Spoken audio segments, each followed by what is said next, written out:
Chapter 396. The arena that had been cleaned was very clean. Other than the potholes that couldn't be filled up for the time being, the rest had been cleaned up. Lin Kei stood in the center and watched Chindigua, who had a red hero's headband around his head, step by step.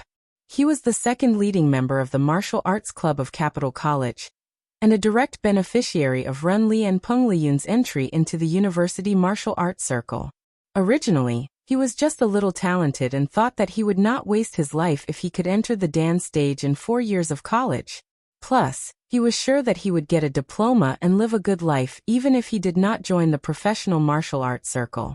However, when Run Li entered the school in his sophomore year, he realized how narrow his vision was and how low his goals were. His ambition was ignited and he wanted to achieve something. He did not feel sorry for his vigorous youth. With the help and introduction of Run Li and his own hard work, he successfully entered the Kongtong school and received the inheritance of the Wind sect.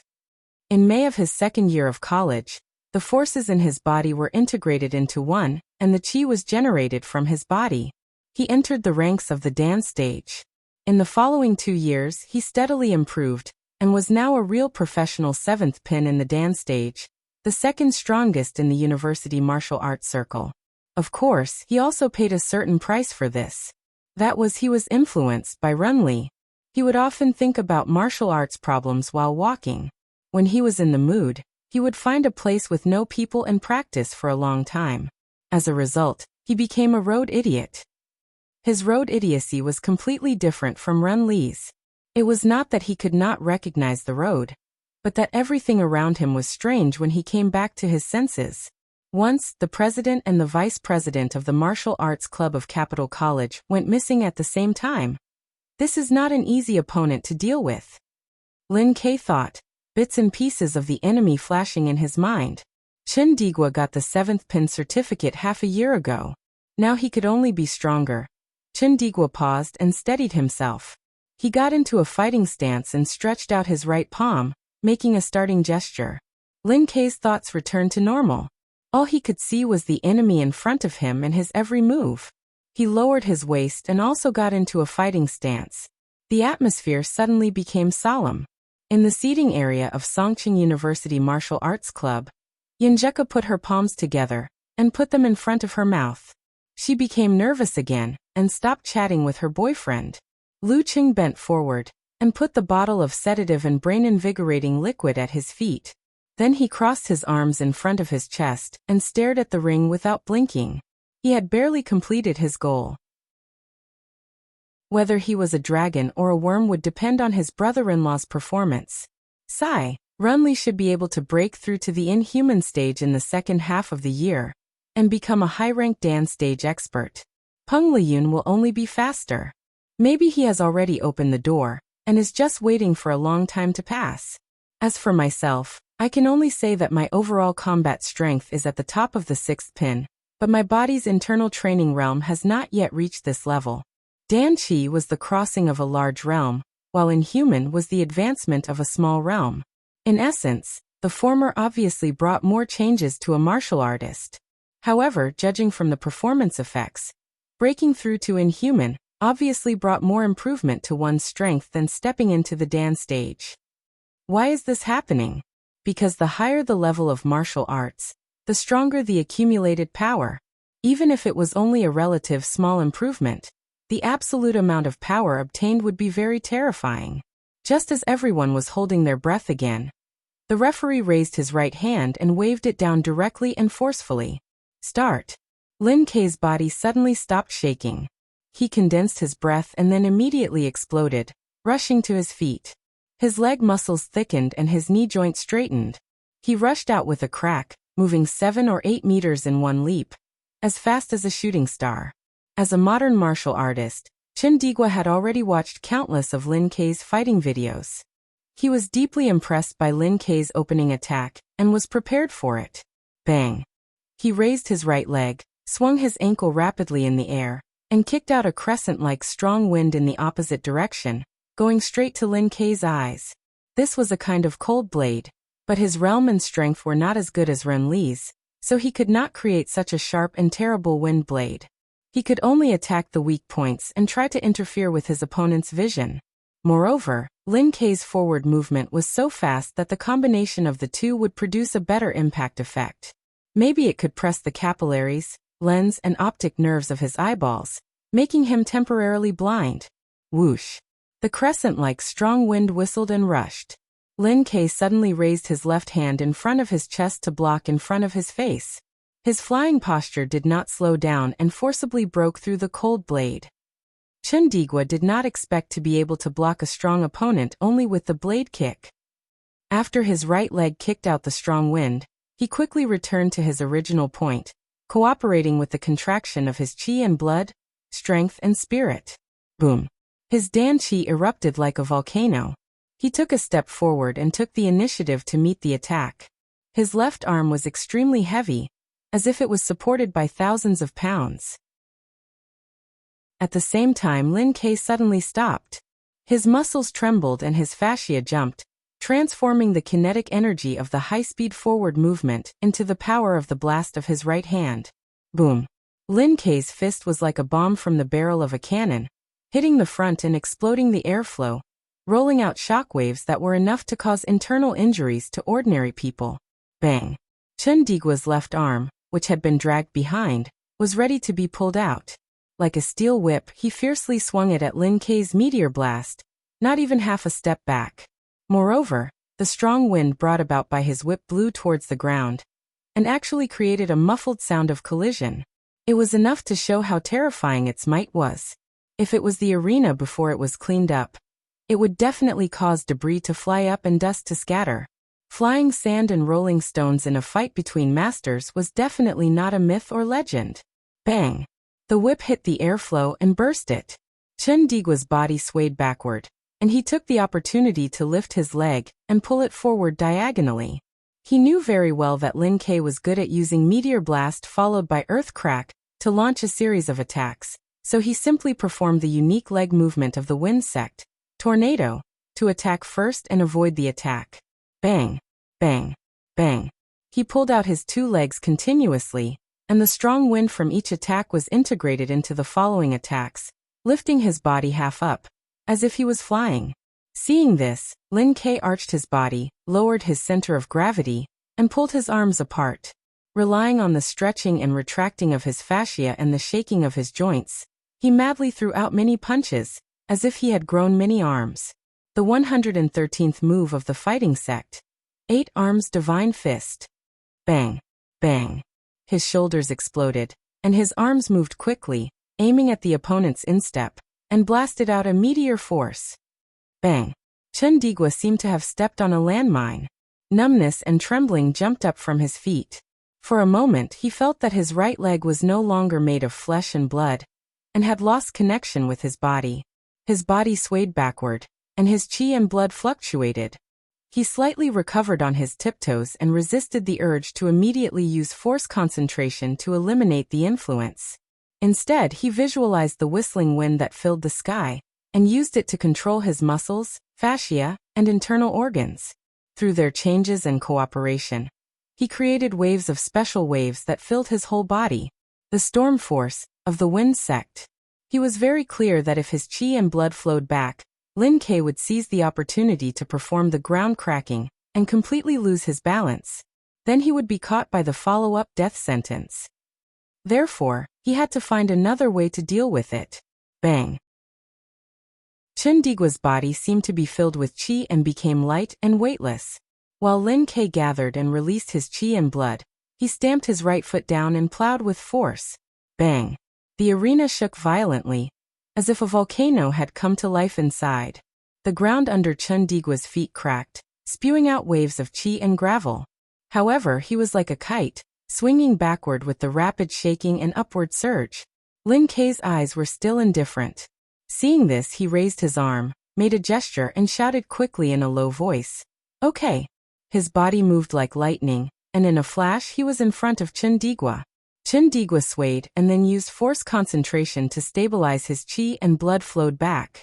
While eliminating the influence of the meteor force, he swung his arm and launched a counterattack, making Lin Kei look like he was actively approaching his fist. However, Lin Kei came too fast, and he had not finished swinging his arm yet. At this moment, Lin Ke stopped abruptly. Under the circulation of yin and yang, his muscles trembled, turning the forward momentum into a swing of the center of gravity, which involved the drive of the fascia. Bam! Lin Ke moved his body sideways, so that Chen Digua's fierce punch brushed his body and hit the air. Then he stretched his body, swung his left arm, and hit the enemy's head with a roar like a tiger. Not bad. Lu Qing nodded slightly.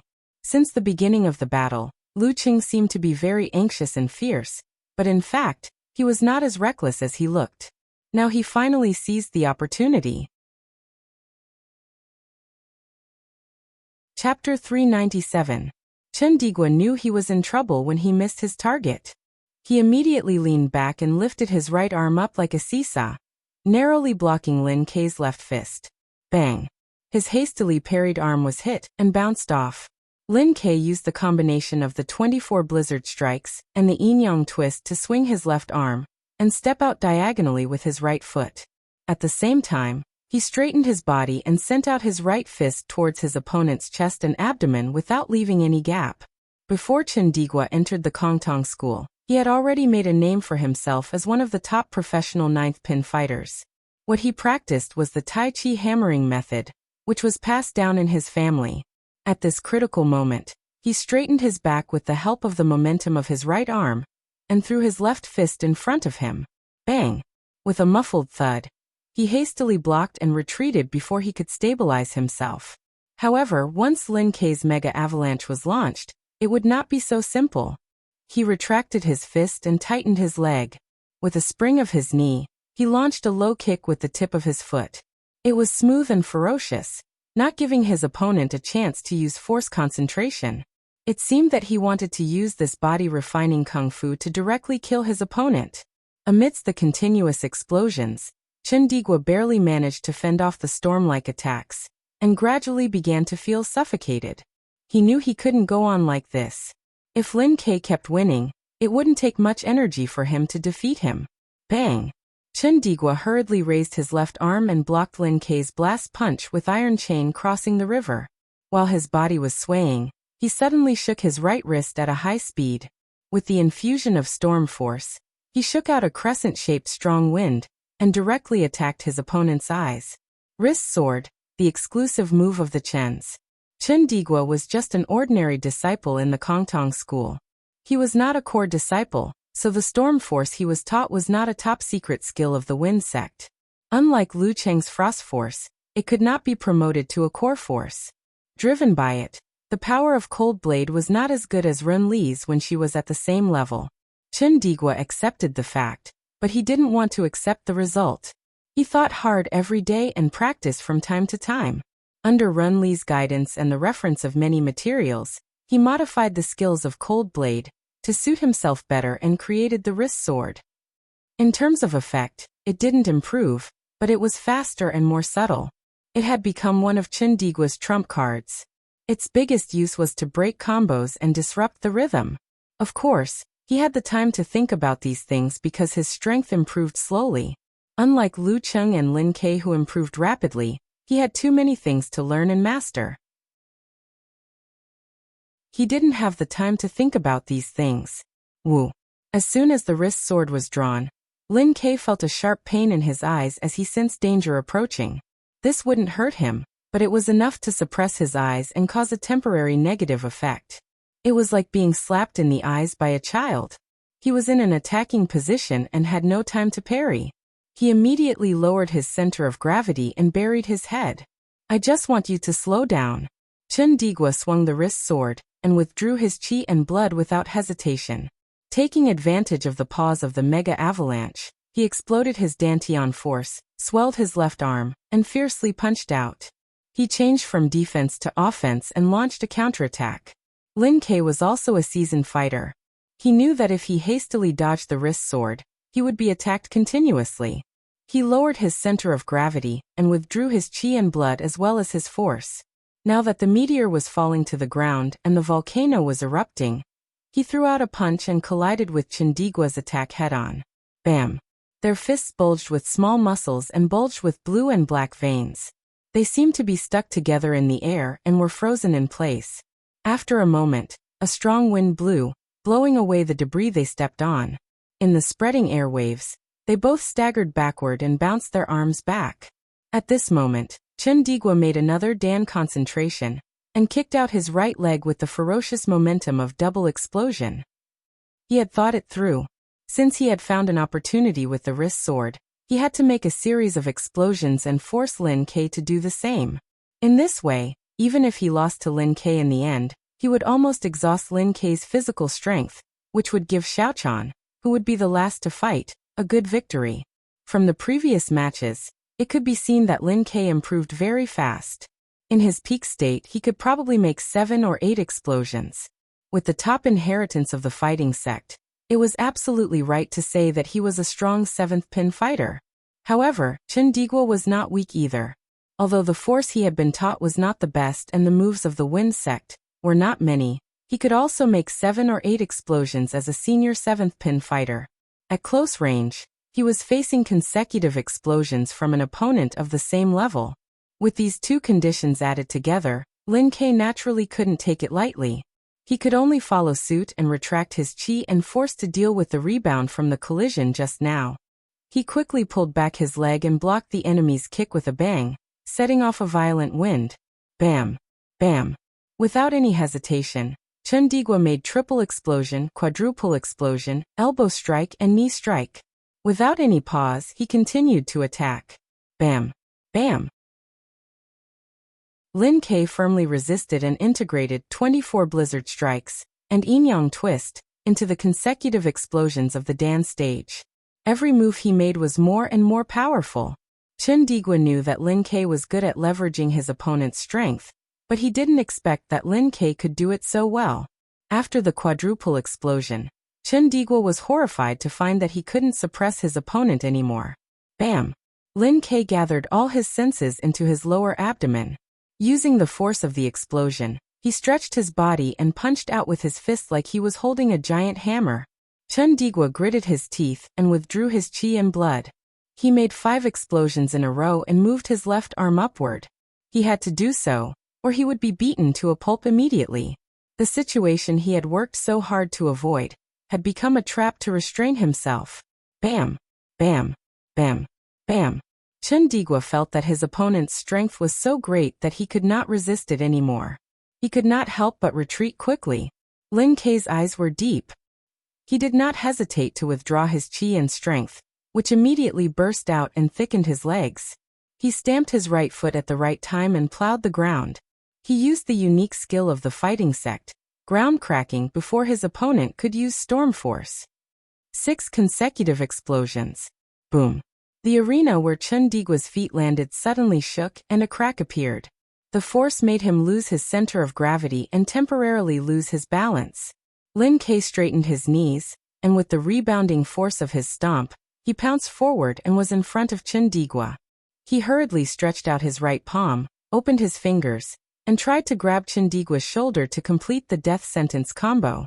Just as he was about to touch Chundigwa's shoulder, Chundigwa retracted his chi and blood in time, and bent down to avoid being caught.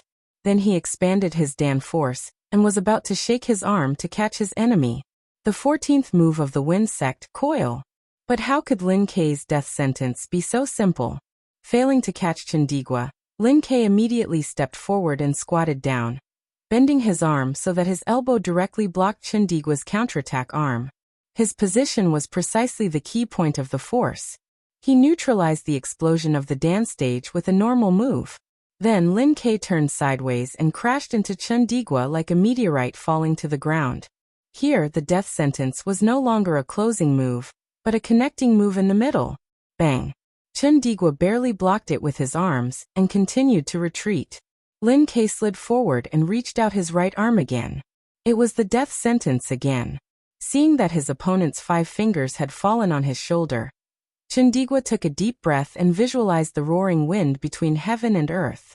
He infused his strength to all parts of his body. His muscles swelled as if they were full of gas. Lin Ke squeezed his fingers and they bounced back. How could the wind be caught? Just as he bounced back, Lin Ke leaned sideways again. This time he used force concentration. His body grew taller, and he leaned forward with even more terrifying power than before. Bang! Chundigwa retracted his arm and blocked in front of his body, but his stance was broken again. Because of the lack of new strength, he lost the feeling of floating. In this fight, Lin Kei's attacks were airtight like stormy waves, which made people feel that he could win at any time. However, Chundigwa kept dodging and always survived. Even if he had exhausted all his skills, Lu Cheng and the others were still frightened. They were afraid that Lin Kei would be careless and let his opponent escape like the wind. In that case, there would be a hard fight in the future. Chundigwa was indeed a veteran of the 7th pin. At this time, Lin Kei came forward for the 3rd time. He still stretched out his right arm and tried to connect with the death sentence. Chundigwa's center of gravity was unstable, and his stance was broken. He had no other choice but to force his qi and blood to flow back and shrink his body in advance. At this time Lin Kei, who had learned his lesson, turned his claw into a palm. With a swing of his elbow, he hit Chundigwa's shoulder. Chundigwa trembled and his qi and blood dispersed. His force concentration failed. While Chundigwa was trembling, Lin Kei opened his 5 fingers and finally grasped his shoulder. Then he visualized the scene of a meteor streaking across the sky, and poured his strength into his opponent's body. It temporarily impacted his tendons and veins and disintegrated his opponent's resistance. Lin Kei pressed his elbow and jumped up with Chundigwa in his hand. He slammed Chundigwa to the ground. The 10th move of the fighting sect, death sentence. Bang! Dust and gravel flew everywhere. Chundigwa was dizzy and felt pain all over his body. He couldn't move for a while. The loud voice of the referee echoed in his ears. Round 2, Lin Kei wins. Chapter 398. Beautiful. In the studio, Chen Sanqing slapped his thigh and praised loudly, as if he was a little excited. Amidst the crisp sound of flesh hitting flesh, the host Lu Cheng inexplicably shuddered. He moved his thigh a little to prevent his partner from accidentally hitting the car.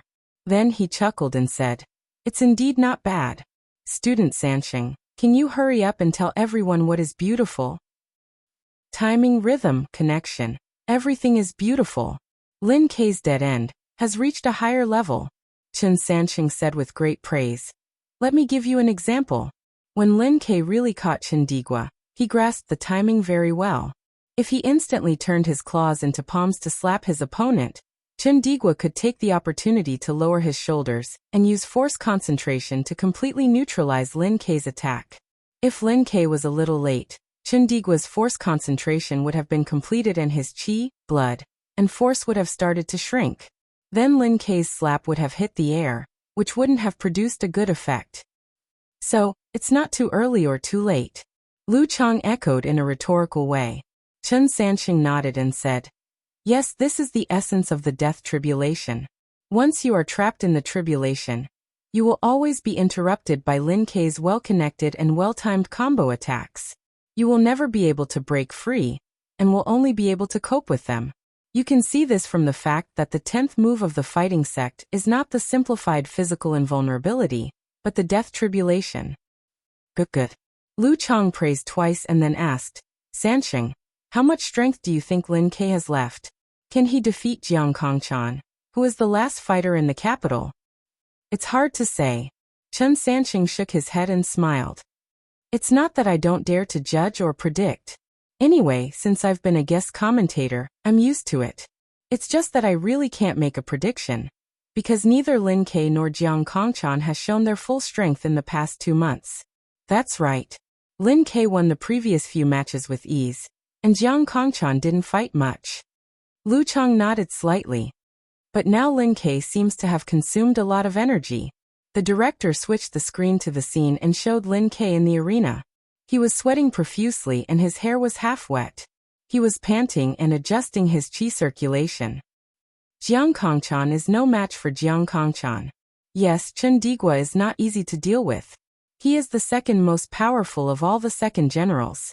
Lin Kei is lucky that he still has 30% or 40% of his strength left. Jiang Kongchan entered the dance stage at the end of the year, and was a disciple of the Kongtong school. She got the inheritance of the Wind sect. Although it is not the core content of the Wind sect, it is enough for her to enter the stage of rapid progress. Now that more than 2 months have passed, it is hard to say how powerful she is. Well, the fact that the capital chose her instead of Jiang Jingfeng shows that she is at least a little stronger than ordinary professional 8th pin fighters, Chen Sanqing said quickly. After breaking through to a higher realm, almost all martial artists would experience a period of rapid progress due to the difference in their cultivation levels and cultivation methods. Lu Qing, Lin Ke, Ren Li, and Peng Liyun were all like this. Chen Sanqing believed that Jiang Kongchan would be no exception, but at most she would not experience such a great improvement. So Jiang Kongchan has a good chance of winning. Songqing University is in danger. Lu Chong said thoughtfully. Before he finished his words, he suddenly laughed. It's funny now that you mention it. The capital is the backyard of the Kongtong school. Why are they all disciples of the Kongtong school? Not all of them. Jiang Jingfeng is not. Chen Sanqing said with a smile. With Ren Li here, once there are talented young warriors, no school can compete with the Kongtong school. The pavilion closest to the water enjoys the moonlight first. But Shanbei is not like that. Lu Chong subconsciously retorted. That's because Feng Zhirong had inherited the Wind sect before he entered the school. Su Wanyan's martial arts strength has been stagnant, except for the improvement of his supernatural ability. How could he be chosen by the Shangqing sect? Even so, he is now an outsider of the Shangqing sect. Haha, the martial arts club of each school is different. The members are different. We can't generalize. As soon as Chen Sanqing finished his words, the director switched the screen back to the scene. The third round was about to begin. Phew. When Lin Ke finally caught Chen Digua and threw him to the ground, Lu Cheng was secretly relieved. He felt ashamed that he had doubted his brother-in-law's impromptu performance. But then again, the death sentence is really interesting. Phew. Yenjika didn't hide her reaction. She patted her chest and heaved a long sigh of relief. Joy flashed in her eyes, but soon she became worried. She lowered her voice and asked, Cheng, how much strength do you think my brother has left? Lu Qing looked at Lin Ke in the arena and put his head close to his girlfriend's ear. Didn't I fight with your brother before the national championship? His limit is 7 consecutive explosions. Lu Cheng's breath was a little short because of the influence of the hidden fragrance in his body. But with his strong body and vigorous metabolism, he had completely recovered and didn't need to receive treatment. My brother just did a sextuple explosion and a few scattered bursts. He also used force and combos. Yenjika rolled her eyes and counted with her fingers. Can he still do 2 or 3 force concentrations? The difficulty of the dance stage consecutive explosion was gradually stacked. Lin Ke, who could perform 7 consecutive explosions, could perform 2 5 consecutive explosions. However, once he performed 6 consecutive explosions, he would definitely not be able to perform 4 consecutive explosions. It could only be said that he was more than capable of performing 3 consecutive explosions. Taking into account the other consumption during such a long and fierce battle, the result could be imagined. Lu Qing thought for a while and comforted him. Previously, it was just an exchange of pointers. We didn't fight to the death. Your brother should still have some potential. Moreover, it's been more than half a month. It's not like your brother hasn't been practicing martial arts or participating in the challenge tournament. He should have made some progress. I'm guessing that it won't be a problem for him to do another double explosion and 1 or 2 scattered force concentrations. In this aspect, he's about the same as those who have just entered the dance stage. This is a situation where he doesn't use his force, and one is tired and in bad condition, while the other is just in the arena. He's in his prime in all aspects. Yenjika puffed up her cheeks with worry and nervousness in her eyes. Lu Qing chuckled and grabbed the girl's hand. In a real battle, there are too many factors to win. You have to trust your brother. He has a good chance of winning. Even if he loses in the end, he'll definitely exhaust Jiang Kongchan. While speaking, Lu Qing also felt a little uneasy. Jiang Kongchan's specific level was still unknown. He only knew that she had entered the dance stage after the Spring Festival, and her previous few fights were quite normal, not revealing her true strength. Yenjika was about to say something, but suddenly she pursed her lips because she saw Jiang Kongchan enter the arena. The third round was about to begin. Boo-hoo-hoo, I'm so nervous, so nervous. In Lu Cheng's fan forum, Brahman was shivering. What are you afraid of? At worst you'll lose. It's good enough that you're in the top 4. Unparalleled Dragon King deliberately made a joke and replied with a be strong emoji. Eternal Nightfall. Yin Shaoling appeared and said, Go away. I don't have such an elder. Boo-hoo-hoo, I don't want to see Lu Cheng's efforts in vain. All the good names are taken by dogs, and others surfaced and expressed a sigh. Then they sank and turned their eyes to the broadcast screen. The third round was about to begin. In the seats of Capital Academy, when Chen Digua was grabbed and slammed to the ground, the cute Jiang Kongchan didn't immediately stand up. She still put her hands together and stared at the arena attentively. It seemed that she still had some hope that senior brother Chen could be saved. When the referee announced the result, she sighed and left her seat. At this time, Runli, who had recovered from the concussion internal injury, waved her fist and shouted like a cheerleader. Little Chan, come on. Kongchan, don't be nervous. Do your best. You can win. The calm Shinyu encouraged her. Jiang Kongchan covered her mouth and laughed. Senior brother Shen, I'm not nervous. I've been tortured by senior sisters one situation after another every day. No, I've been trained to be calm even if Mount Tai collapses in front of me. I won't be happy if you say that. Renli muttered. She was very concerned about the result, but she didn't show it. Instead, she cooperated with Jiang Kongchan by joking. While talking, Jiang Kongchan took a deep breath and strode to the stone steps. On the way, she met Chen Digua, who was in pain and dizzy from the fall. Chen Digua punched her with his fist and reminded her in a low voice, Don't be scared. Lin Ke may not be able to defeat you in a head-on fight now. The last few rounds gave him a general idea of Lin Ke's current state. Okay. Jiang Kongchan nodded hard, put away all kinds of thoughts, and quickly approached the arena. When she stood in front of Lin Ke, she had already made up her mind. She couldn't be scared, nor could she underestimate him. She didn't have to worry about being defeated by Lin Ke quickly, nor did she think that he had reached his limit, and that she could defeat him in a few rounds. She would play what she was good at and fight as usual. The referee looked around and didn't waste any more time. He raised his hand and waved down, shouting loudly, Start! The third round officially began. In the cheers of the audience, Lin Ke moved. He pounced like a cheetah, swept across the distance of 7 or 8 meters, and attacked his opponent first. Seeing this, Jiang Kongchan was relieved and in awe. She was relieved because Lin Ke had consumed a lot of energy and didn't want to attack with the explosion of the dance stage and the sound of the attainment formula at the beginning. She was in awe because his opponent was very aggressive and didn't show any weakness. Jiang Kongchan took a step forward. Her body movements were as light as the wind, and after a clever turn, she avoided the front and flashed to the side of her opponent. Lin Ke suddenly stopped and turned the kinetic energy into impact force in the trembling muscles and fascia of his body. He swung his arm to the right, which echoed with a muffled sound like thunder. Just as he was about to make a move, Jiang Kongchan used her absolute reaction. She drifted backward lightly, touched the ground with her tiptoes, and immediately bounced forward. Her arm rushed up and her fist shot out like lightning. Whoosh! Jiang Kongchan blocked Lin Ke's counterpunch with a punch. With a sharp sound of friction, Jiang Kongchan blocked Lin Ke's counterpunch. Bang! Both of their bodies swayed at the same time, and Jiang Kongchan showed a look of joy. Lin Ke's strength had dropped to the same level as hers.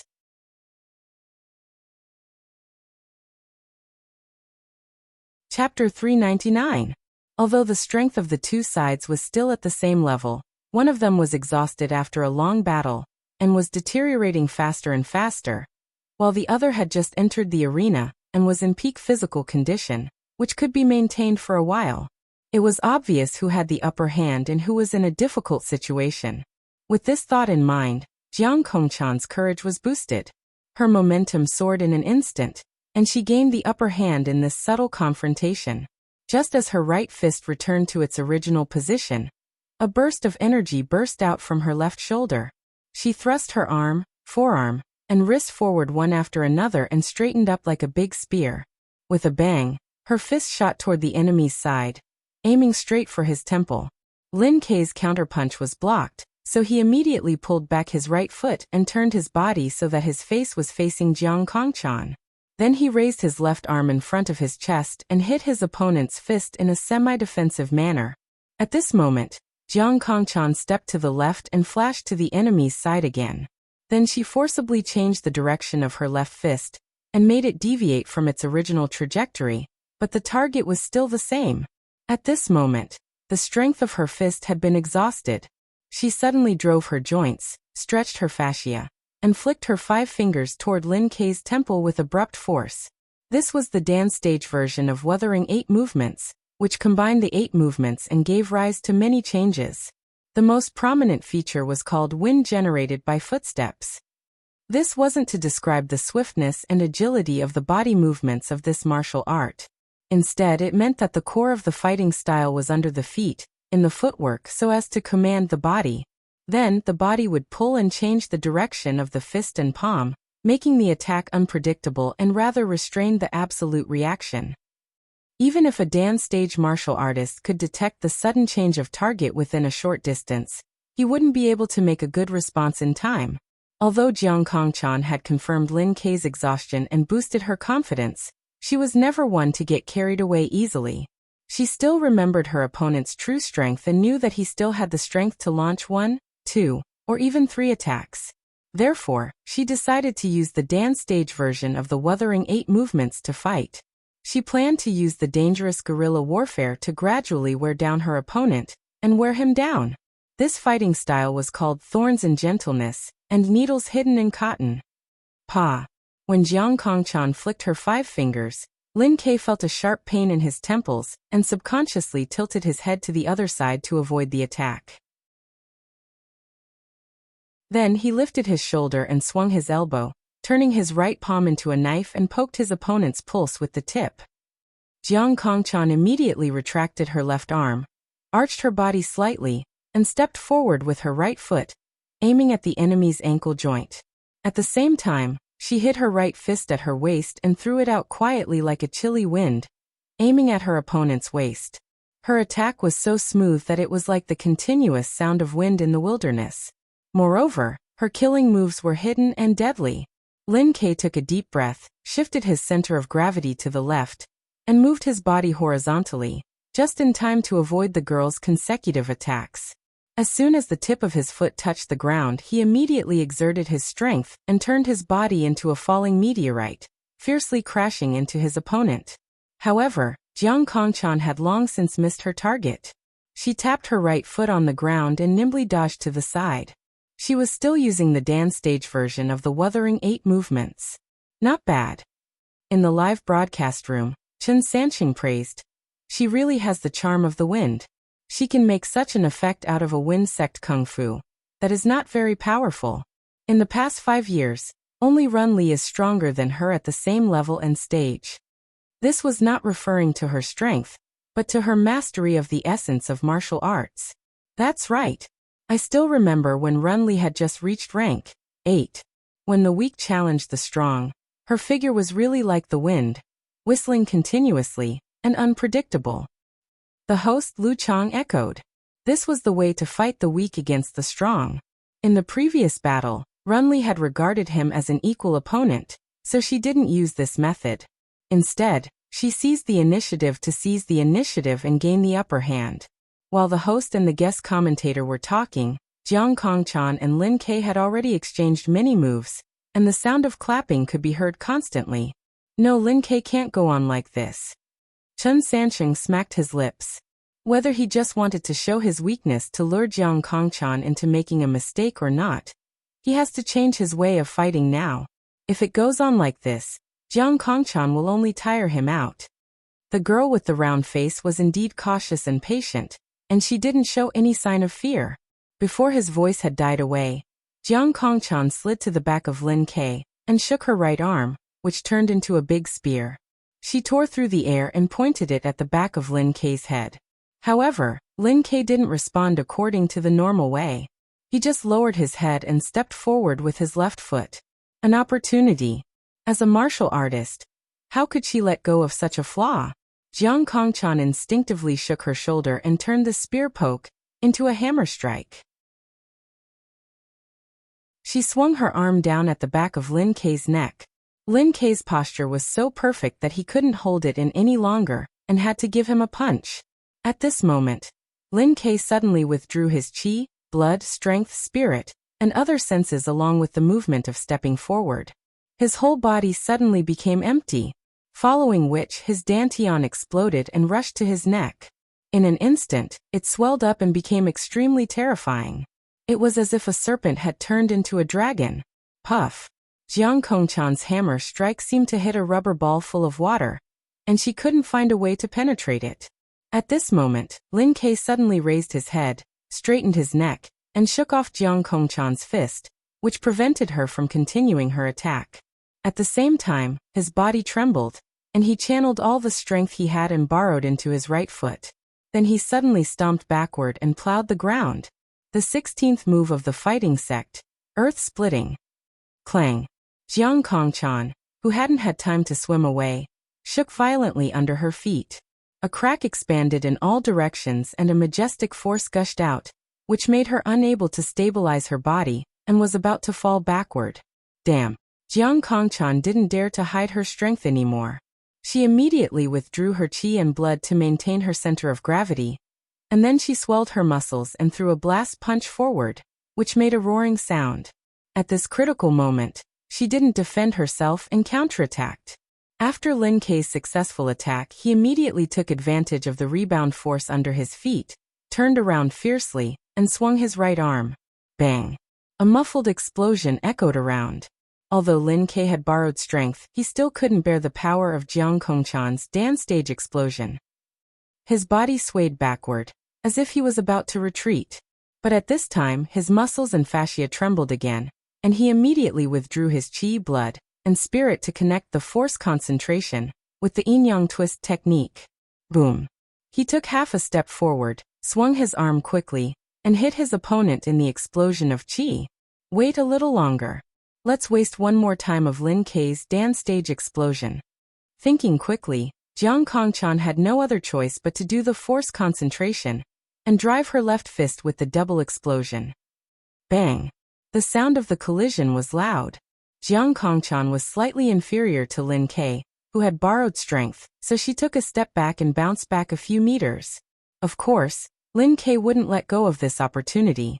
He raised his hands, visualized the ancient characters, and said in a low voice, "Okay." As his voice echoed, he rushed to Jiang Kongchan like a flash of lightning. In an instant he was in front of his opponent. Once again he withdrew his qi, blood, strength, spirit, and all kinds of feelings and made an explosive blow like a meteor falling to the ground. When this move broke Jiang Kongchan's stance, it was time for the death sentence to take effect. Because Lin Ke had already used the double explosion, Jiang Kongchan temporarily didn't have the strength to do the dance stage concentration again. She took a deep breath, adjusted her muscles, fascia, and internal organs, and visualized the corresponding scene. Bang! She met the enemy with a straight punch. Boom! As if a bomb had exploded on the spot. Jiang Kongchan's attack barely penetrated the air and blocked Lin Ke's fist. Her blue and black veins bulged. She couldn't bear the terrible strength of her opponent.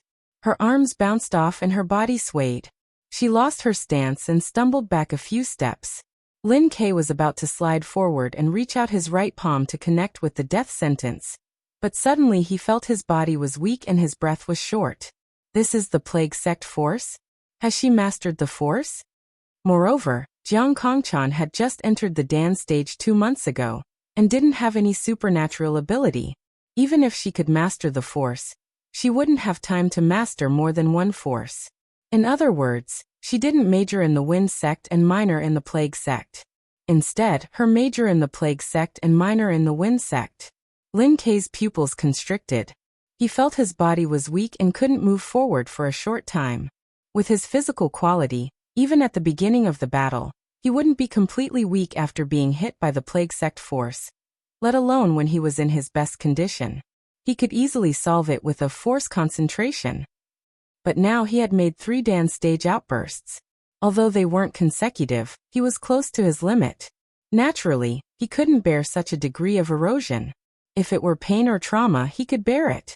But this kind of negative state was not something he could force himself to continue attacking. Moreover, he couldn't use force concentration to weaken the effect for a while, because this was a type of consecutive outbursts. After 3 outbursts, he couldn't make any more consecutive outbursts. While Lin Ke was stuck, Jiang Kongchan adjusted her body with the skill mercurial balance. She regained her balance and stopped retreating. She didn't continue to fight. Instead, she tightened and released her foot and shot forward like lightning. She rushed to her opponent's side and seized this rare opportunity to kick out her right foot. Lin Ke barely raised his leg to block the kick. Jiang Kongchan took advantage of this opportunity to jump up again. Her body was half floating in the air, and she kicked out continuously. The 27th move of the wind sect, tornado. Bang bang bang. After a few kicks, the weak Lin Ke couldn't find a chance to use force concentration, and was kicked out of his stance by his opponent. The referee pressed down on Jiang Kongchan's shoulder, stopping her continuous kicks, and said loudly, "Mississippi round 3, Jiang Kongchan wins." Phew, it seems that Jiang Kongchan has practiced the plague sex force. If she had practiced the wind sex force, Lin Ke would have been able to hold on for a while and finish her off with the death sentence. What a surprise! Chen Sanqing sighed. Songqing University is in danger. Jiang Kongchan has consumed a lot of energy, but she can at least make 1 dance stage outburst and use the plague sect force several times. It's very, very difficult for a top professional 9th pin fighter to win. Being able to use force was one of the signs of a 7th pin fighter. As long as Jiang Kongchan's physical quality was up to standard, she could get a 7th pin certificate. Therefore, Chen Sanqing watched Songqing University carefully.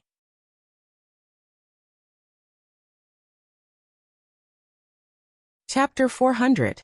While Chen Sanqing was lamenting, He Xiaowei posted a message on Weibo. I told you. Songqing University's substitute is too weak. How can they beat the capital? Horses can make mistakes, and people can make mistakes. I made a few wrong predictions, and you called me a bad healer. Now you believe that I'm actually very reliable, right? Sometimes. In the front row, someone laughed through tears. Below him, there were a series of similar comments. Finished. I'm going to the rooftop after this cigarette. Let's go together. Wait for me. Won't it be lonely to have a companion on the road? All-knowing man in ganghood, who had been silent for a while, also updated his Weibo at this time. Everyone has good and bad moments, and martial artists are no exception. Ren Li's performance today was indeed a little problematic, but the final result will not change. What he meant was that Lu Cheng's tie with Ren Li, who was not in good condition, did not mean that he could be compared with her. As for whether Ren Li's condition was good or bad, there was a lot to say. Who didn't know how to nitpick? If someone was serious about it, he could use the final result to fight back.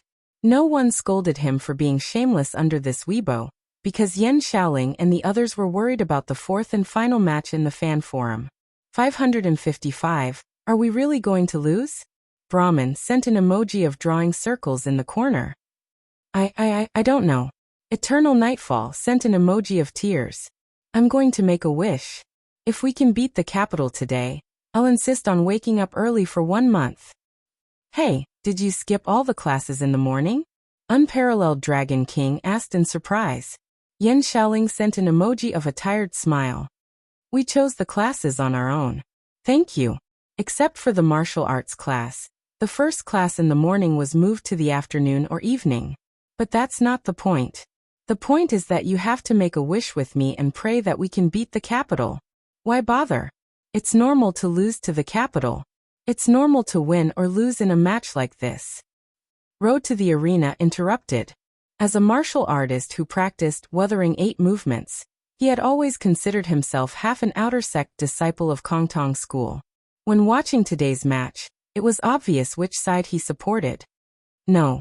I don't remember who told me that if a martial artist is calm about defeat and doesn't feel pain, Then he is already numb to winning and losing. He no longer has a strong heart. Knocking on a wooden fish expression, said Brahman. As a fan, as a supporter, we have to do the same. If we don't feel sad about their loss, it means that we don't love them enough. Clap, clap, clap, clap. Well said. Every time this happened, Yin Xiaoling was always at a loss for words. Hurry up and line up to make a wish. If Songqing University wins tonight, I'll run around the bathroom naked again. All the good names are taken by dogs, said. Bull Demon King said jokingly. If Songqing University wins tonight, I'll abstain from sex for a week. I'll quit barbecuing for half a month. Unparalleled Dragon King joined in the fun. Seeing that everyone was making their wishes, Yin Xiaoling heaved a sigh of relief and tagged a lot of cats. Box, no cat reporter in front. Are you nervous? Do you have any insider information? A lot of cats didn't reply in time because the atmosphere in the Songqing University Martial Arts Club seats was so tense that everyone forgot to play with their phones. Lu Qing stood up with Yan Zhika and deliberately laughed. What kind of cheering method do you need? Just tell me, I'll definitely do it, even if it's a Hawaiian rock hula dance.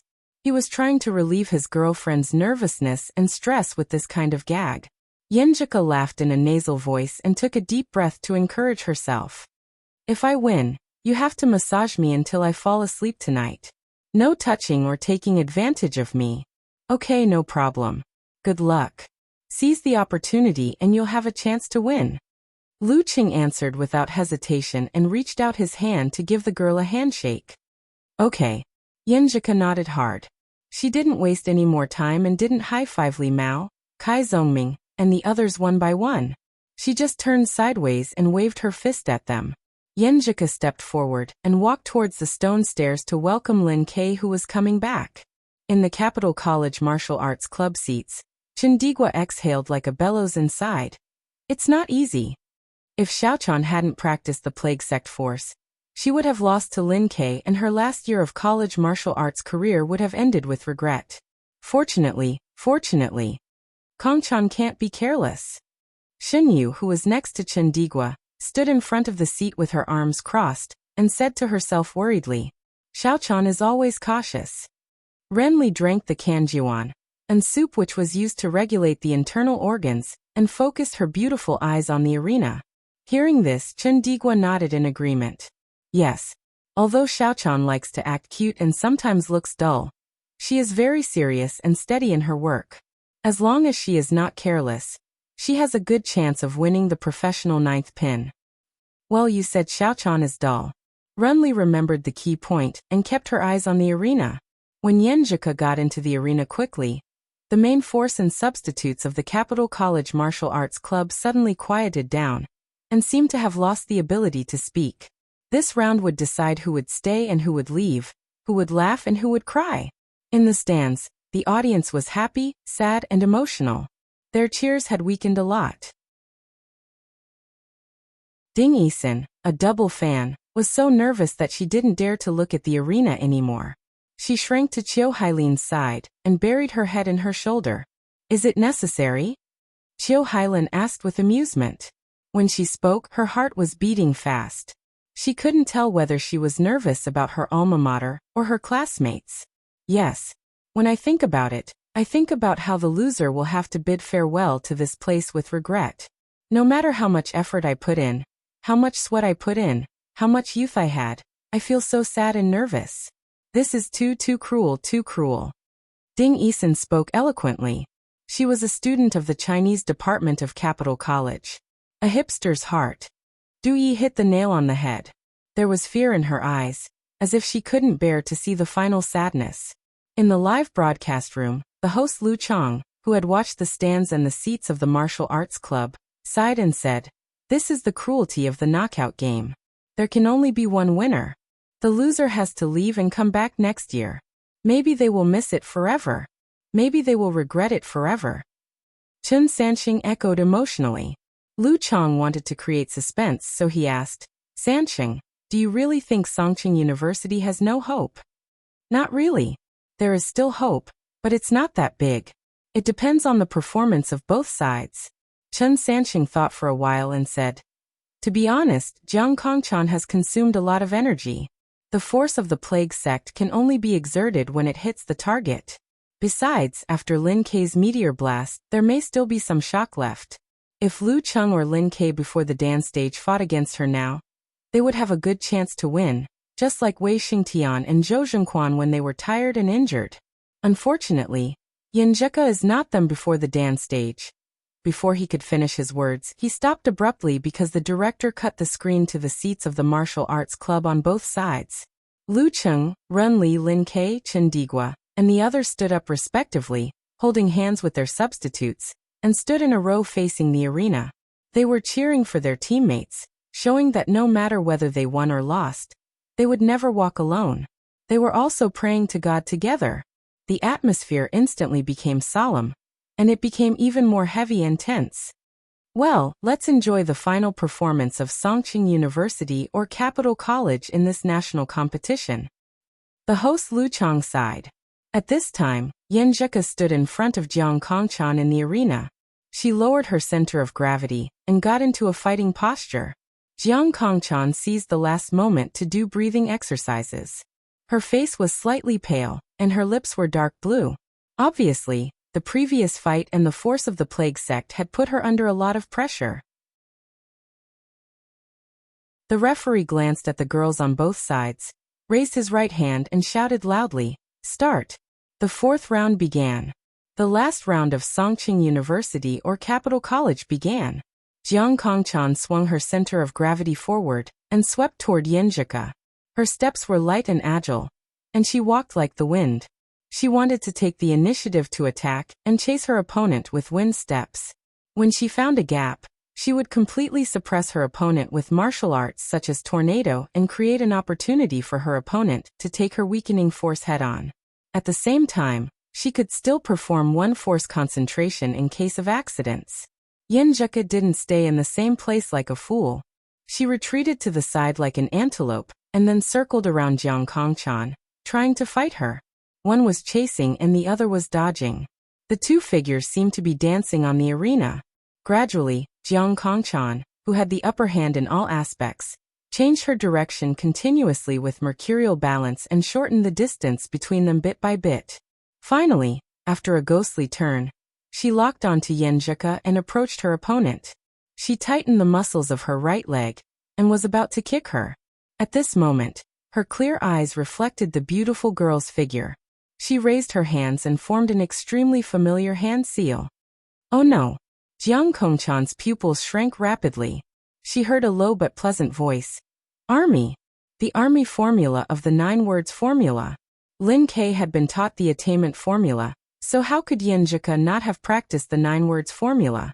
She had not only practiced the attainment formula, but also the swordsman formula and the army formula. Lu Qing wanted his girlfriend to master it as soon as possible.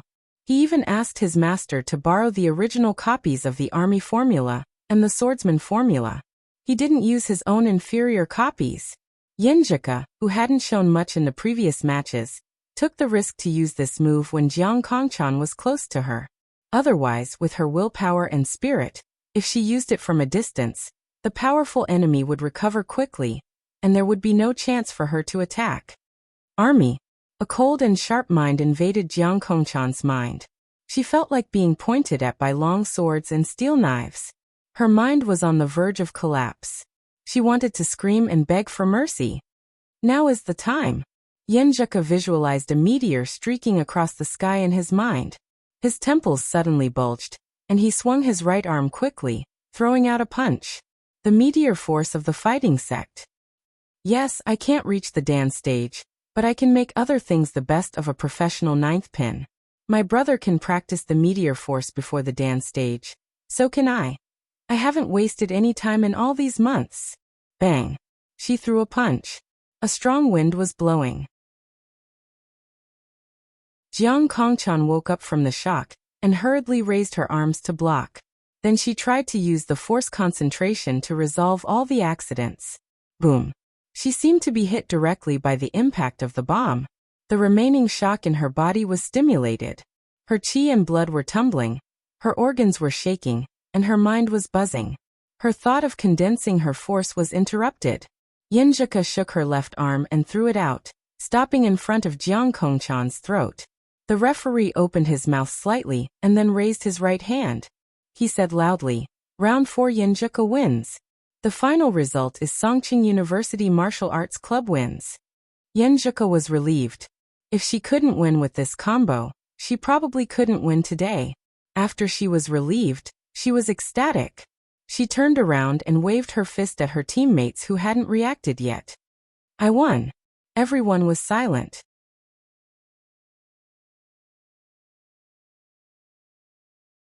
Chapter 401.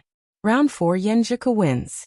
The final result is Songqing University Martial Arts Club wins. Lu Cheng and Lin Ke were mentally prepared to respond to Yinjika's excited punches. Kai Zhongming, Li Mao, and the others in the Songqing University Martial Arts Club seats were at a loss. They couldn't believe that Yinjika had won.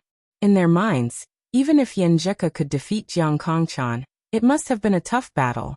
How could she win so easily? The sudden surprise made it difficult for them to return to their senses for a short while, and they were unable to enjoy the joy of victory in time. They were like this, and so were the spectators in the stands. They forgot to shout, to cheer, and to cheer. The whole place was silent. This is not scientific. What happened to Jiang Kongchan's strength? How could she lose so quickly? She lost so easily without any resistance. Wait, Yinjika from Songqing University also knows the 9 syllables. She is the real secret weapon. In the live broadcast room, Chen Sanqing was silent for more than 10 seconds. Then he blurted out, "Army syllables? Yinjika has also learned the 9 syllables? Yeah, how come everyone in the Songqing University Martial Arts Club knows this kind of secret skill?" The host, Lu Chang, was still in a state of confusion. Which sect or force would not cherish secret arts of the level of the 9 syllables? Why would they not teach them to non-core disciples? Is the Songqing University Martial Arts Club going to enter communism? Chen Sanqing took a deep breath, and was also puzzled. We just said that the capital is the back garden of the Kongtong sect. Then what is Songqing University? I don't know. Lu Chang spread out his hands. He still couldn't digest the dramatic ending of the match. Except for shock, there was no sadness or joy. In the Capital Academy Martial Arts Club seating area, Chen Digua also had a similar feeling. Sitting there, he stared blankly at the ring. He saw Jiang Kongchan standing still, and Yinjika cheering and waving her fists excitedly. In his eyes, all the colors faded quickly. The two figures seemed to have become characters in a black and white silent film. So distant and so illusory. One? Just like that? In Lu Cheng's fan forum, Eternal Nightfall, Yan Xiaoling posted in confusion. "It's not that I don't understand, it's just that this world is changing too fast. It's so surreal." Brahman said with a confused expression. The surprise was so great that he couldn't find the feeling for a while. At this moment, many cats surfaced and replied to Yan Xiaoling's previous question with a disdainful emoji.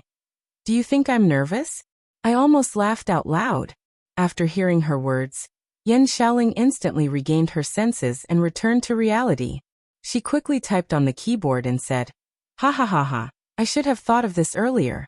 Ha ha ha, Lin Ke has already mastered the attainment formula."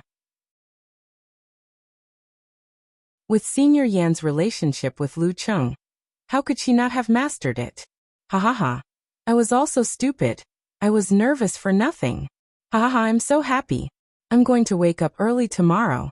Wake up early. Not bad. Looks like making a wish is still effective.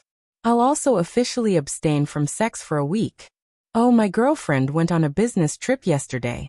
10 days. Bull Demon King said with a funny face. Unparalleled Dragon King said. Yinjika took a risk just now. She waited until Jiang Kongchan was so close to her before she used the army formula. If she was nervous, she would have been kicked by Jiang Kongchan, and wouldn't have had time to use her secret skill. He was still thinking about the battle just now. He felt that the way Yinjika used the army formula was a bit familiar. Her arms moved quickly and her punch was like a meteor. Moreover, it caused Jiang Kongchan's muscles to tremble obviously. It was exactly the same as Lin Ke's. Ha ha ha ha, don't worry about these details. Quick, unparalleled Dragon King, throw away your barbecue. And the student running naked, run away. Yin Xiaoling was so excited that she was almost incoherent. Let me finish the last string of kidney, and then start my fast. Unparalleled Dragon King said with a sigh. Yin Xiaoling didn't care at all and continued to say, ha ha ha, I feel like I'll be very busy later. I have to manage everyone's posts, keep an eye on the old driver, see what kind of car he drives, watch the toxic milk commentator, laugh at the all-knowing man, and like all the comments praising Songqing University and Lucheng. I'm so busy. At this time, under the Weibo post of superstitious thoughts are not. Comments sprung up like bamboo shoots after a rain. I actually doubted sect leader, his ability to heal poison. I repent, I apologize. 3 incense sticks, first to congratulate sect leader, second to congratulate sect leader, third to congratulate sect leader, and third to congratulate sect leader for joining the toxic milk sect. You'll follow the law and reverse the cause and effect. Sect leader I beg you please scold me. Just say that you're a playboy who plays games and watches competitions every day. How can you pass the exam? Hey, friends on the rooftop, you can come down now. You yelled too late. Compared to He Xiaowei's humorous comments, the all-knowing man in ganghood had a different style. Eternal Nightfall sent a dancing emoji. Ha ha ha ha ha ha ha ha. I'll just laugh. I won't say anything. Catch the guy upstairs, replied Wonton Seller, with a cat head emoji. Brahman 001 replied, laughing out loud expression, Lu Cheng's fans are here for a visit. Songqing University's fans are following closely behind. Squeeze squeeze. Passengers who don't want to follow the group line up here. Seeing these, the blood vessels on the forehead of all-knowing man in ganghood jumped. He swiped his finger and directly deleted the first few posts. Then he turned off his computer, muted his phone, quit the app, and stayed away from electronic products. After the limelight, he was a good man again. On the arena, Yen Zhika excitedly saluted Jiang Kongchan, turned around and ran back to the seats to share the joy with Lu Cheng and the others. Although she had been telling herself to be reserved and ladylike, she couldn't help but feel a little excited. At this time, she suddenly heard the silence in the arena being broken. Voices converged into a torrent and rang in her ears. Yen Zhika. Yen Zhika. Yen Zhika subconsciously slowed down and looked around blankly. This was the first time that she had received such warm and surging cheers as the winner of a crucial match. The audience had come back to their senses. They naturally had a good impression of the weak, who defeated the strong. Moreover, Yen Zhika was such a beautiful and clean girl. Yen Zhika. Yen Zhika. The cheers were louder and louder, making the girl feel excited. Her whole body was overflowing with the feeling of I'm so happy. She raised her hands above her head and applauded in all directions. Her footwork quickened again, and she ran to the seats of Songqing University Martial Arts Club. She couldn't wait to share all this with Silly Cheng. Lu Cheng and the others had already walked up to her hand in hand. Like a surging wave, they surrounded Yen Zhika in the center and confused the others. Among them, Lu Cheng was very excited and his expression was overflowing. Lin Ke was a little stiff because he was not used to such close contact with others, but the corners of his mouth couldn't help but curl up. The girl took a step forward and hugged Lu Cheng fiercely. Then she came back to her senses and bumped fists with Lin Ke, Kai Zongming, and Lin Hua one by one. We won. We won. They were all smiles and seemed to have forgotten other words. They just repeated the word we won over and over again. Yes, we won. We won the capital with difficulty. Yes, we won. We entered the finals. Looking at Yen Zhika's excited back and the celebrating crowd of Songqing University, Jiang Kongchan felt a sense of loss. Her heart felt empty, as if it was missing a piece. It was better not to touch it, but as long as she touched it, a dull pain would spread out. She had not only mastered the army formula, but also practiced the meteor force of the fighting sect. If it was only one of the two, the force concentration she had reserved in case of accidents would be enough to solve the problem. Who knew that things would always develop in the worst direction? Jiang Kongchan took a breath and puffed up her cheeks to restrain her urge to cry. When she flew away from the sad place and returned to the seats of the Capital College Martial Arts Club, Runli had already come to her. She was no longer confused and reached out her hands to hug her. Smelling the faint orchid fragrance and feeling the warm embrace of Renli, Jiang Kongchan couldn't hold back anymore. She buried her face in Renli's shoulder, and tears overflowed from her eyes. "I'm sorry, senior. I'm sorry," she sobbed. "It's okay. It's okay." Renli looked forward and patted her back. I senior brother Chen, this is the last year." Jiang Kongchan choked with sobs. Hearing this, Chen Digua wanted to comfort the girl with the round face and tell her that he could bear it, but when the words came to his mouth, he was too sad to say anything. He looked sideways at Renli and saw that her big eyes were covered with a layer of fog, full of obvious pain and loss. As a heavenly son of the age, there are also regrets that are difficult to make up for. Chen Digua understood and sighed to himself.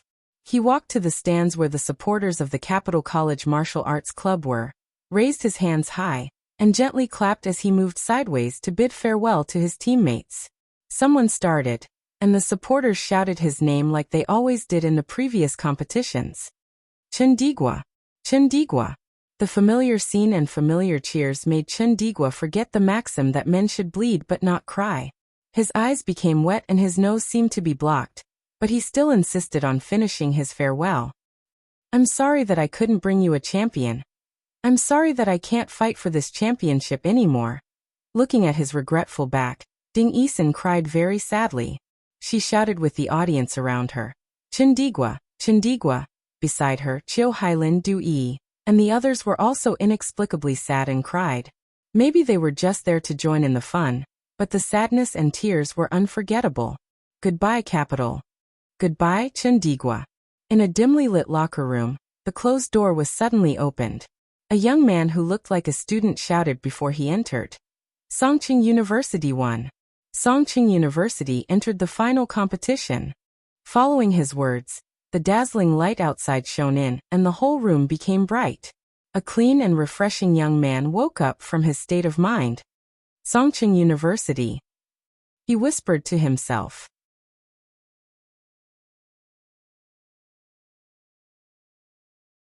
Chapter 402. After a few minutes, Lu Cheng, Yanjika, and the others returned to the locker room. Renli, Chen Digua, and the others left dejectedly. The cheers and shouts of the audience only lingered in the air. The staff seized the time to repair the arena. They brought in some bluestones and used some other materials to make the arena flat again. After some work, the second semi-final match began. Shanbei vs. Guangnan. Under the huge pressure, Zhen Huanqing displayed his strongest level, showing a mental state that surpassed the previous situation. Unfortunately, his opponent was called Peng Liyun, and after a long bitter battle he was still defeated helplessly. Peng Liyun continued to work hard, and narrowly defeated Xi Meng, completing a 1 vs 2, before leaving the stage, leaving Li Xiaoyuan to Fang Zhirong. The two of them, whose reputations were once on par with each other, had similar realms. One was a weak 7th pin, while the other was close to 7th pin. They fought fiercely. Fang Zhirong relied on the inheritance that was currently stronger than his opponent's, his slightly stronger strength, and his desire to win that contained anger to win. He won one move and sealed the outcome. Shanbei entered the final match of the National University Martial Arts Competition for the third time in 3 years.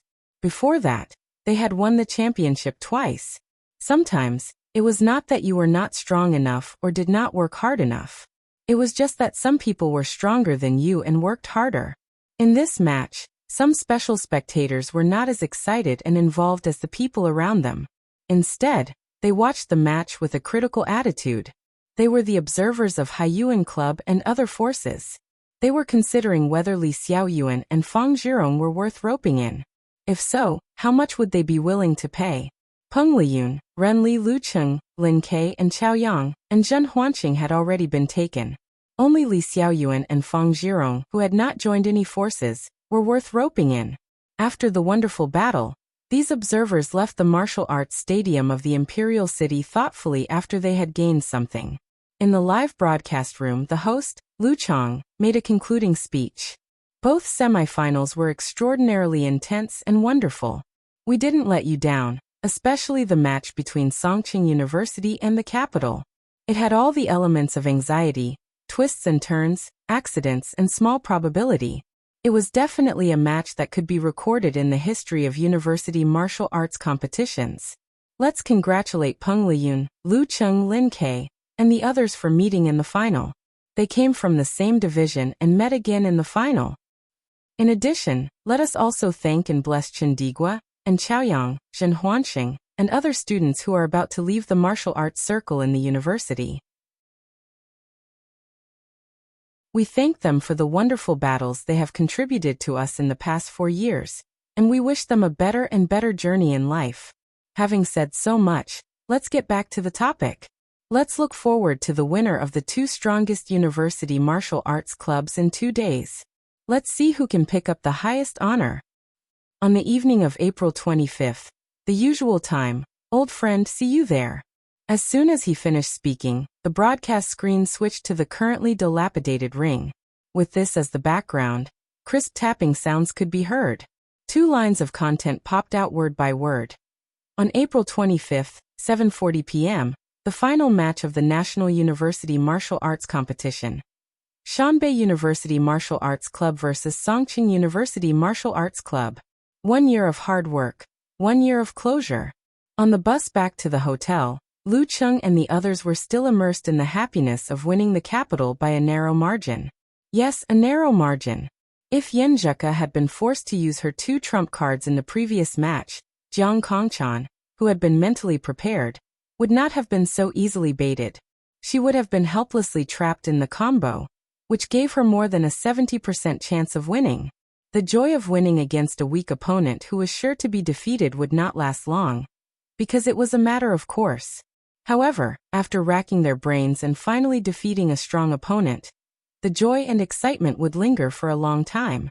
Even after 10 days, dozens of days, or even hundreds of days, the person involved would still enjoy the aftertaste of the victory. Yen Zheka was in such a state now. She was obviously excited. If Geezer sure had not banned celebration and midnight snacks to cultivate the awareness of the final match, she would have invited everyone to have a good time. Looking at his girlfriend who had become a chatterbox, Lu Cheng smiled and lowered his voice. How about we sneak out later, have a midnight snack, and have a date? Personally, he was more willing to go back to the hotel to enjoy the massage and whisper sweet nothings to each other. However, Yen Zheka obviously wanted to have some other activities to satisfy the excitement of the previous match. I don't think that's a good idea. Yen Zheka looked out of the window at the brightly lit street. Although she said so, her eyes were filled with eagerness to try. Humph, it's not my fault. It's Chung who tempts me to do bad things every time. What are you afraid of? My master has always been tough on the mouth, but soft on the heart. As long as we don't go out together, he will definitely turn a blind eye. Lu Cheng smiled and put his mouth close to Yen Zheka's ear. He was afraid that Shi Jiangwo would catch him talking behind his back. Yen Zheka's ears were very sensitive. Just the breath of the conversation dyed them red, which was very beautiful. Yen Zheka tilted her head, rolled her eyes, and said with a "I'm in a dilemma" look, "Since you invited me so sincerely, I'll think about where to go and what to eat later." While talking, the bus stopped at the entrance of the hotel. Everyone got off the bus one by one. Geezer sure was the first to enter the lobby, and went to the elevator in a hurry. Damn, I'm so happy that I drank all the wine I brought. At this moment, Yen Zheka saw a few shared bicycles parked by the roadside. She had an idea and blurted out. Chung, how about we take a night tour of the capital? We've been here for so many days, but we haven't gone out yet.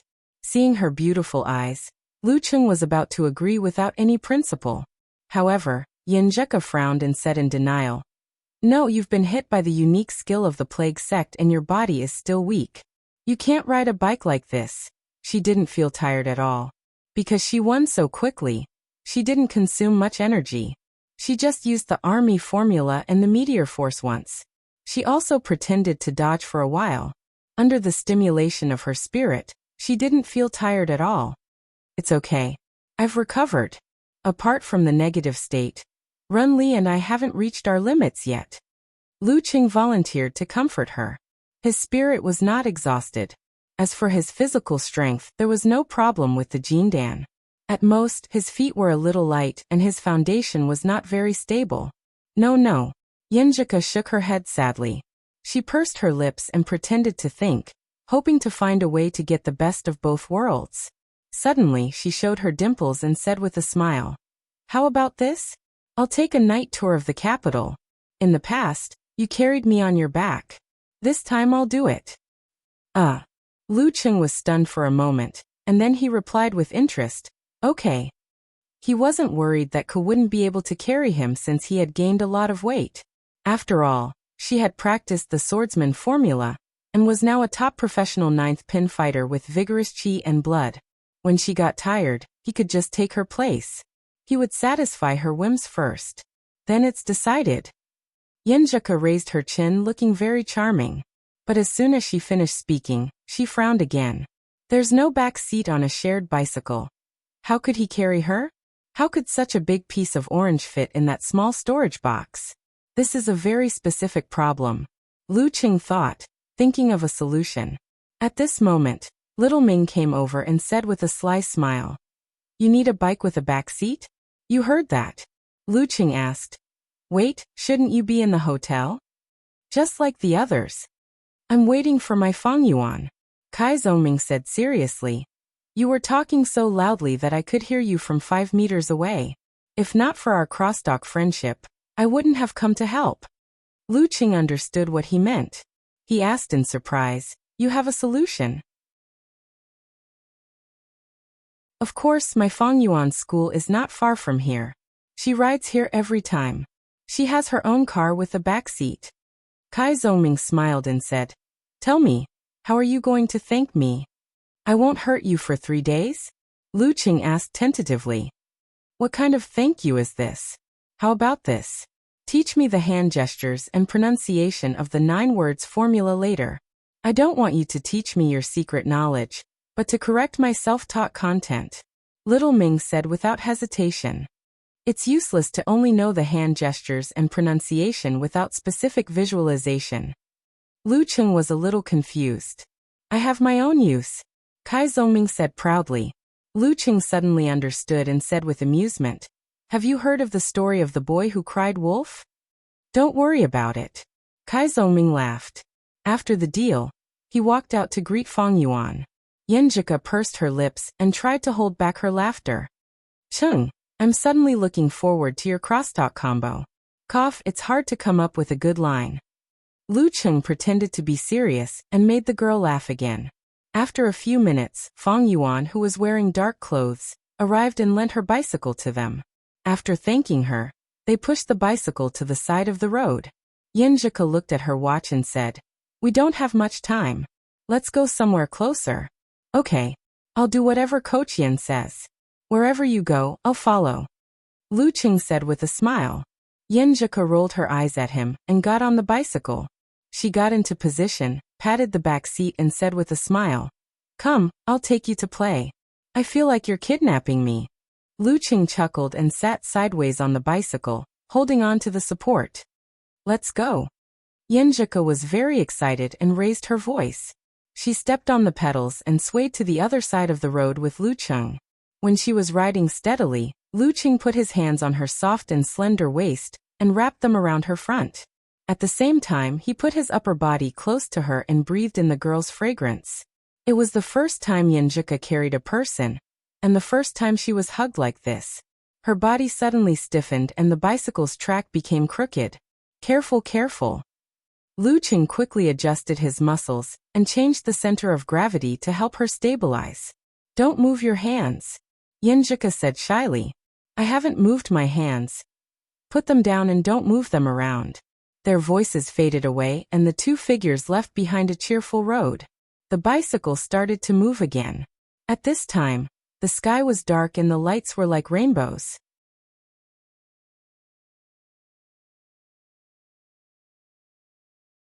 Chapter 403. In the capital at night, there were bustling streets that were even livelier than during the day. There were also quiet alleys with all kinds of parked cars and doors open sporadically. There were also ancient city walls and mansions that were dark and cold.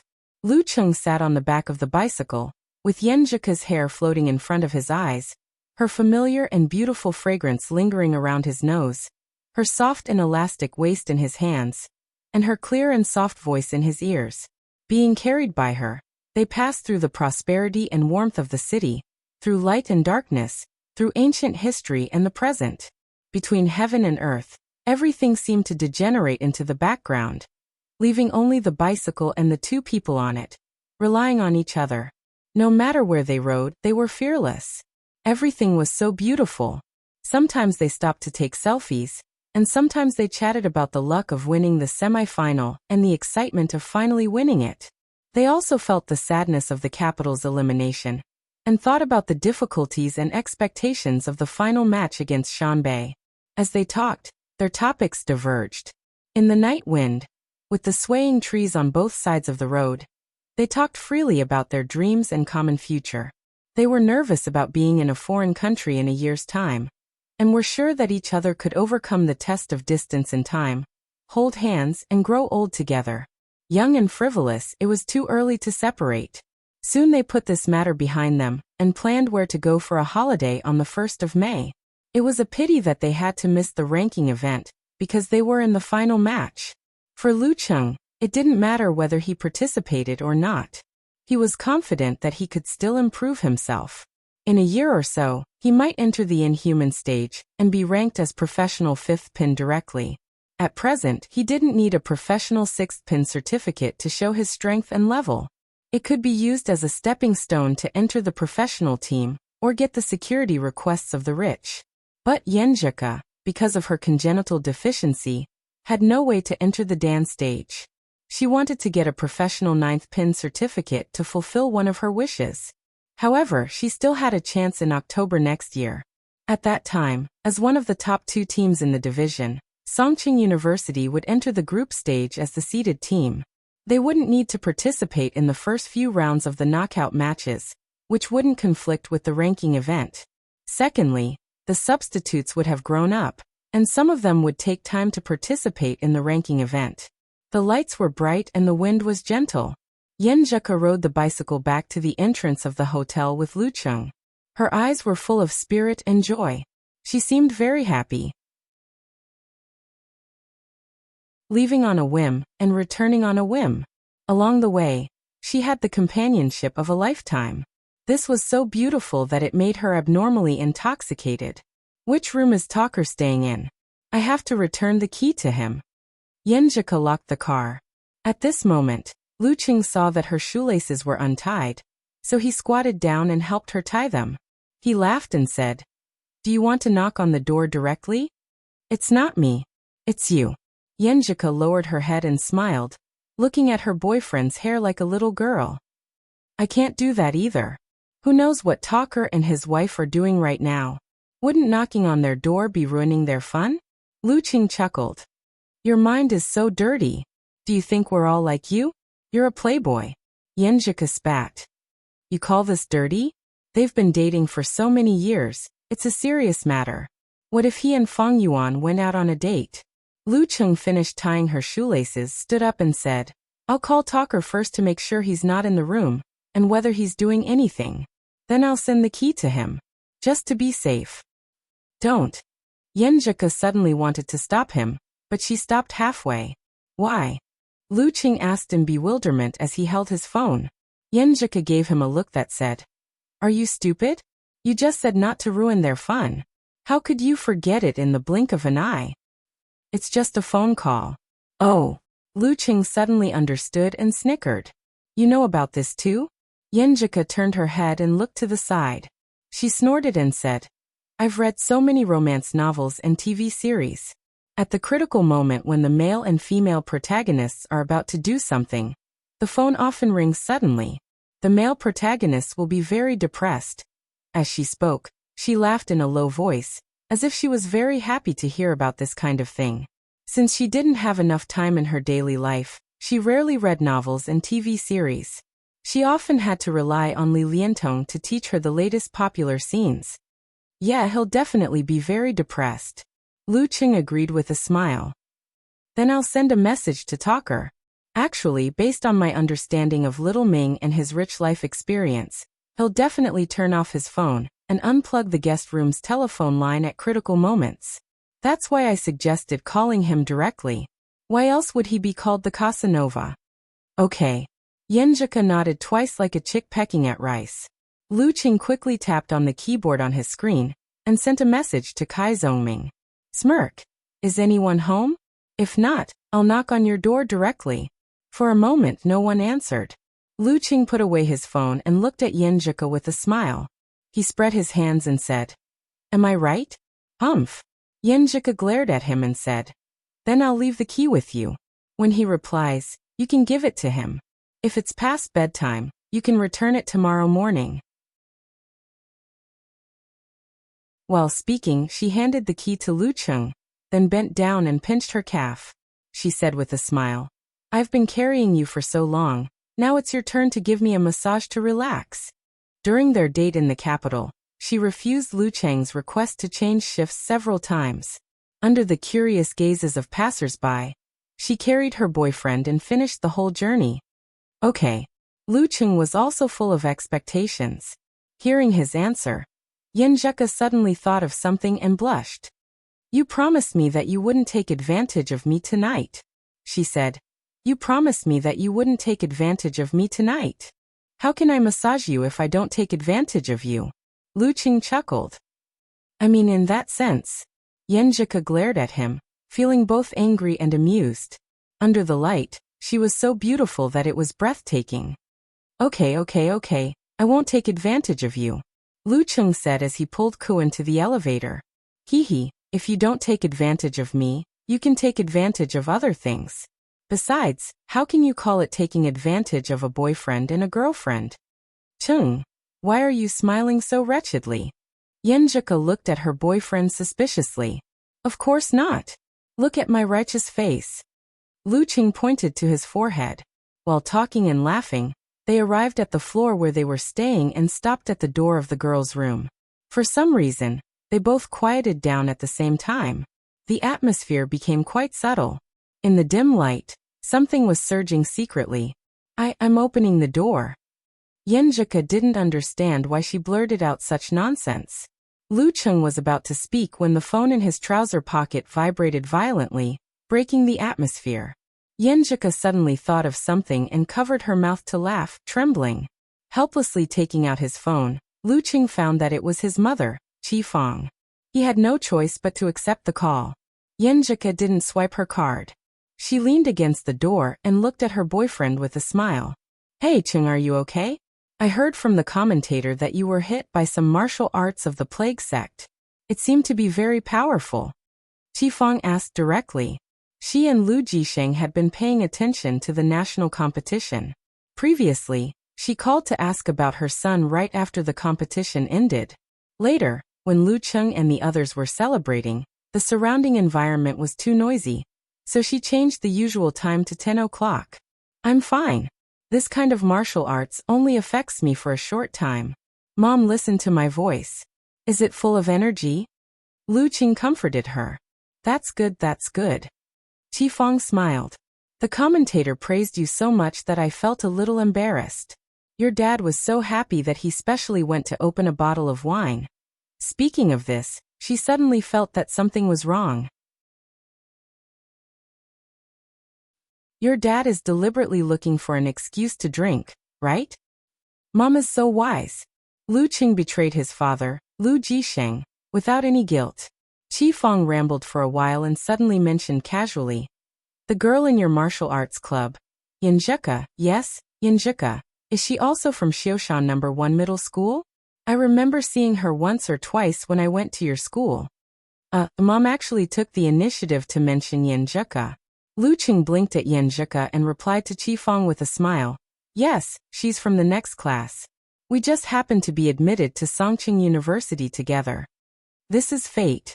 Mom, this is how your daughter-in-law came to be. I told you, but your dad didn't believe me. She also came to watch you in the youth tournament. Qi Fong said in a tone that said, I know the truth. After chatting with Yenjika for a while, she finally hung up the phone. Lu Qing looked at the girl with a smile and said, My mom seems to be indirectly asking about you. Do you think she's suspicious of our relationship? During the competition, Yenjika used the army formula that even Lin Kei didn't master. During the celebration, although the scene was a little chaotic and that unemotional hug was not filmed, the feelings between Lu Cheng and Ku were still quite special. Humph, aren't you not afraid of your mom finding out? Yenjika wrinkled her nose. I'm not afraid. I want to take you to meet my parents anytime, anywhere. Lu Cheng said with a smile. Hearing this, Yenjika's eyebrows curved and her eyes softened. She turned around and was about to swipe the card to enter the house. It's time to give me a good massage. Before she could finish her sentence, she suddenly paused and turned around to look at Lu Cheng in hindsight. Cheng, even your mom is a little suspicious. Well, my dad and the others? Yeah, my dad hasn't specially called to praise me. It's not like this in the previous competitions.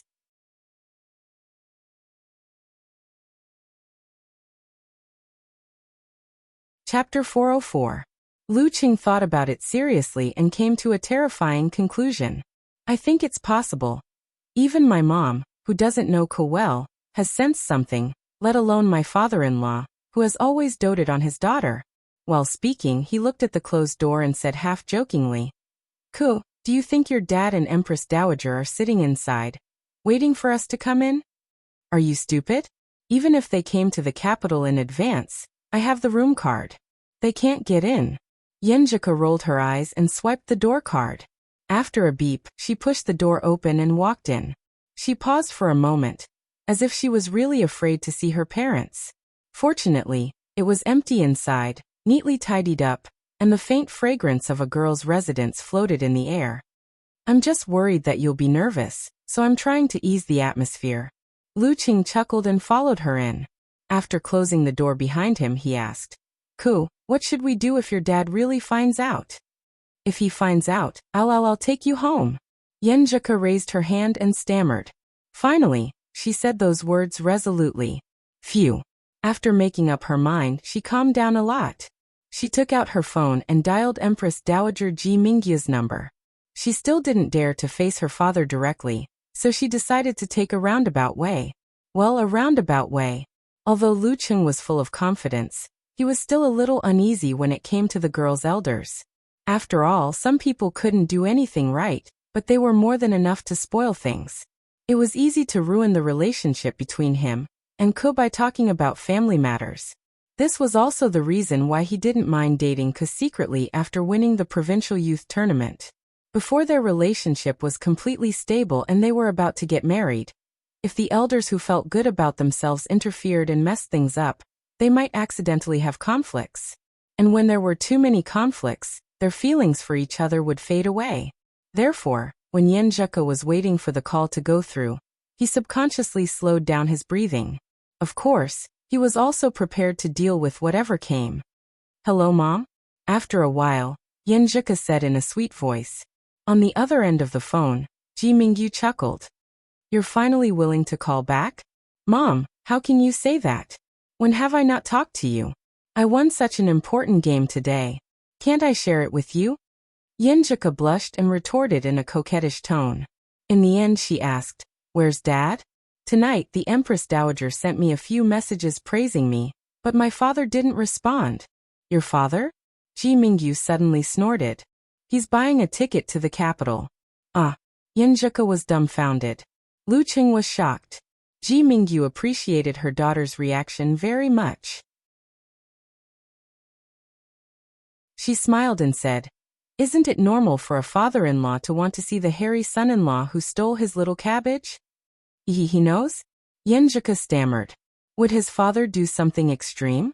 Cheng definitely wouldn't dare to do anything to him. He would be at a disadvantage. Unknowingly, her heart was biased. Should I bring a bramble and ask for punishment? Lu Cheng only had this funny thought at this time. You and Lu Cheng were flirting with each other, and even used the army formula. When you were celebrating, you couldn't wait to grow on each other. Your father is not a fool. How could he not realize it? Ji Mingyu said in a gloating tone. Empress Dowager's tone made Yenjika feel a little relieved. She asked with concern, My father, how did he react? Did he say anything? His expression was very interesting. Surprise, astonishment, anger, and disappointment alternated. Ji Mingyu didn't hesitate to mock her husband. She vaguely recalled the expression of Ku's grandfather when they were caught in bed. My father was kind enough to not beat him to death on the spot. And then? Yenjika continued to ask. Lu Qing listened more attentively. Your dad glared at me and asked me if I had known about it long ago. I said that the signs were so obvious. Even if I didn't know, I would have known. His disappointment was written all over his face. Son, Dad is very disappointed in you. Ji Mingyu chuckled. I told him that when I thought about our time together, he was speechless. When I told him about your attitude and Lu's promise, he kept nagging about how you weren't close to him anymore. You fell in love with a boy and kept it a secret from him. You didn't even take the initiative to talk to him. He said that he wasn't a feudal tyrant, so why did his daughter distance herself from him? Your father is such a hypocrite. Yenjika was amused by Empress Dowager. She sighed and said, My father admitted it? He didn't say whether he would admit it or not. He just kept checking Lu Cheng's information. If I didn't know that your father didn't know any witchcraft, I would have suspected that he wanted to curse his hairy son-in-law. After checking, he sat in a daze for half an hour and smoked 2 cigarettes for the first time. Speaking of this, Ji Mingyu began to feel sorry for her husband. Do you have to be so flamboyant about your relationship? Can't you keep it a secret until you graduate? Anyway, after your dad finished his daydream, he started to book the flight tickets. He said that he wanted to encourage you for the finals, and to see if Lu Cheng was an honest and reliable person. He also wanted to see if he was a playboy. He didn't want you to be cheated. Sigh, I was so worried. Yenjika's heart warmed. She asked, When are you coming over? He booked a flight for the day after tomorrow. He still has 2 surgeries tomorrow. He said that he wouldn't disturb you guys before the finals, and that he would talk to you after the competition. Ji Mingyu clicked her tongue. Your father is back after his shower. Do you want to talk to him? Yes. Yenjika's heart was full of guilt. Hey Ku, did you go back to the hotel after the celebration? Yen Kai's voice was still magnetic, but there was a hint of tiredness. Yenjika answered guiltily, I didn't celebrate because I was preparing for the finals. I just went out with Lu Cheng and came back. Since Dad doesn't want me to keep it a secret, I'll just say it. There was a short silence on the other end of the phone. Yen Kai sighed with a smile. My daughter has grown up before I know it. I'm not against you dating in college, but I hope you won't lose your life because of love. You'll be more mature and understanding. Forget it, let's not talk about this. Since you like him, just date him. No matter what, don't make yourself suffer. If there's any problem, your mother and I will always be here. Our home will always be here. After the finals, if it's suitable, let's have a meal together. Okay. Yenjika nodded with red eyes, even if her father couldn't see it. Well, rest early and prepare for the finals. Yen Kai hung up the phone with mixed feelings. Yenjika held the phone and stared at Lu Cheng for a few seconds. She clenched her fist and punched him in the chest. She said with a sigh and a smile, Young man, do your best. Okay. Lu Cheng reached out and held her fist, pulling her into his arms. He seemed to be more nervous than fighting Peng Liyun. I have to do my best in the finals. Although Uncle Yen must have watched my matches before, this time he won't be watching as a classmate or an elder. The more a father-in-law looks at his son-in-law, the more picky he gets. The two snuggled for a while. Yenjika suddenly exclaimed, My father can tell, but my grandparents, my uncle, my cousin, and the others can't tell, right? She held the phone, turned around, and said with a self-abandoning emoji, I'm not going to call them. Let them be. Lu Cheng wanted to laugh. He joked, It's rare to see you like this. Well, this little fairy is also very cute. Do you want a massage?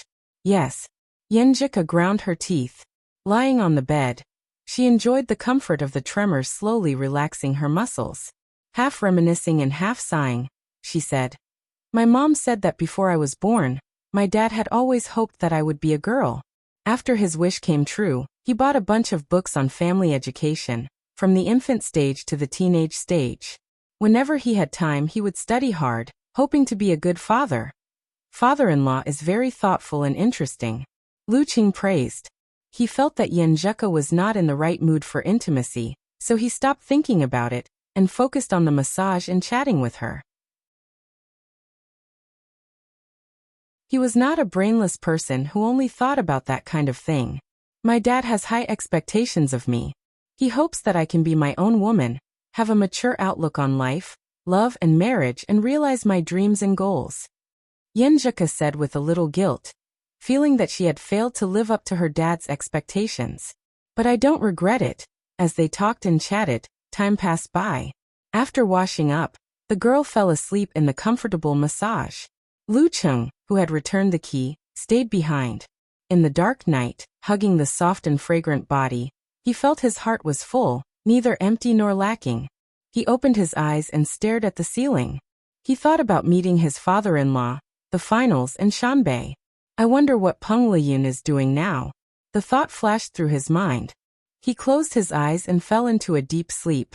2 days later, he would fight with him again. In the swimming pool on the top floor of the hotel, Peng Liyun sat at the bottom of the pool in swimming trunks, bare-chested. The water rippled around him, giving off a glimmer, like a dream world. He was not breathing, but his heart was beating up and down. It was as if he had returned to the beginning, to his mother's womb, to the environment full of water, back to the innateness, looking for the root pulp. Everything around him was far away, and all kinds of things in his body appeared in his mind. Peng Liyun forgot the time and everything, and felt the subtle details of his body in a wonderful state. Suddenly, his body shook and floated out of the water. He exhaled a long breath of turbid air. His muscles were not exaggerated or deformed, but obviously contained explosive power. Good, you improved again. You held on for almost 2 more minutes. Beside the swimming pool, Su Wanyan held his phone and gave a thumbs up. Peng Liyun, who had just come to the edge of the pool, smiled and said, "Not bad." His hair was completely wet, sticking to his head, strand after strand, giving him a different kind of masculine charm. "You take a rest. I'll swim and relax." Su Wanyan put down his phone and jumped into the pool with a splash. Suddenly, he uttered a strange cry as if he had been poked by something. He asked in confusion, "Where is the electricity leakage?" As soon as he finished speaking, he suddenly realized something.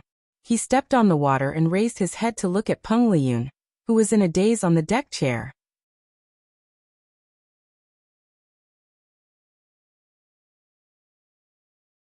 Chapter 405. On the same night, when Lu Chung and Yenjika were biking and Peng Liyun was practicing in the swimming pool, all the lights were off in the martial arts club of Capital College. The moonlight shone in through the window, sprinkling silver frost on the ground. Chundigwa stepped on them and came to the locker room door. He paused for more than 10 seconds, then took out his keys, unlocked the door and walked in. Then, with his hands in his pockets, he carefully looked at every inch of the place with the help of the dim light. The metal bench, the partitioned bathroom, and the clean bathroom, everything was in his eyes. Chundigwa took 2 steps forward and stood in front of the locker. He opened the one with his name on it with another key. There were a lot of sundries inside, including shampoo and spare shavers. He took them out one by one and put them in his backpack. His movements were very slow, as if he was carrying a heavy iron weight. It took him 3 minutes to pack everything up. Looking at the empty scene inside, his lips trembled a few times, and he used all his strength to close the door. With a click, he locked the door again. He didn't take out the key, but let it hang there. He put down the spare key and shook it gently, making a faint sound. He took a deep look at the paper nameplate with the name, Chundigwa, written on it. The corners of his mouth curled up. He took a deep breath and looked to the side. His eyes seemed to be sparkling. He reached out and pulled the nameplate off. He carefully unfolded it and smoothed it out. He rubbed it back and forth and put it in the place where the photo was. Chundigwa put on his backpack and stuffed his wallet. He stepped back and approached the door step by step. He stepped back again and stared at the front. After a few seconds, he grabbed the door handle and pulled it back. Click. In the slight sound of the lock locking, Chundigwa seems to be facing the wall to reflect. He still left the key on the door, carried his backpack, and measured the martial arts arena with his feet.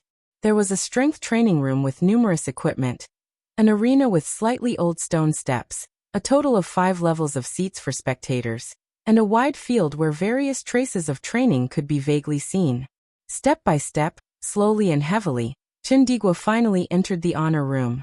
He stopped in front of the display window where the mini-championship trophies of Capital College Martial Arts Club were displayed.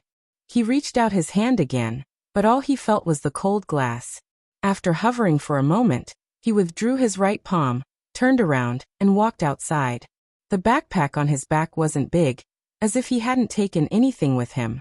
Step by step, Chindigua kept looking around, and returned to the entrance of the martial arts arena at the speed of a snail. He raised his head and looked again. He let out a long sigh and revealed a bitter smile. Clang! The door slowly closed, and everything familiar gradually disappeared from his eyes. In the end, nothing was left. The moon in the sky was as bright as ever.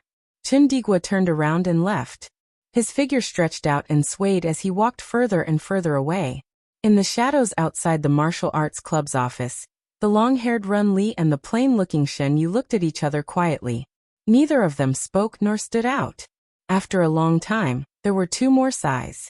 That night, the long-haired, classically elegant Li Xiaoyuan sat in the corner of the cafe. Opposite him was an old man who was leaning back lazily. This is the condition of our Haiyuan club. As long as you agree, you can choose the Dan stage martial arts you want from the Dark Sect, Magnetic Sect, and Plague Sect. Hehe, although they are incomplete, we still have the corresponding content of physical invulnerability.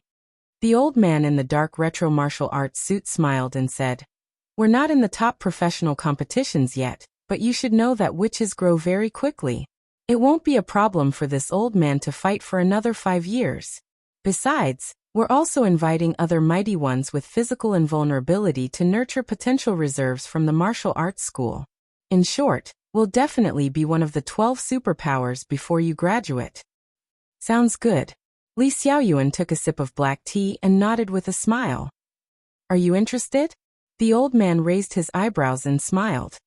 We can sign a draft contract first. When you send the formal contract and confirm that there is no problem, it will be settled.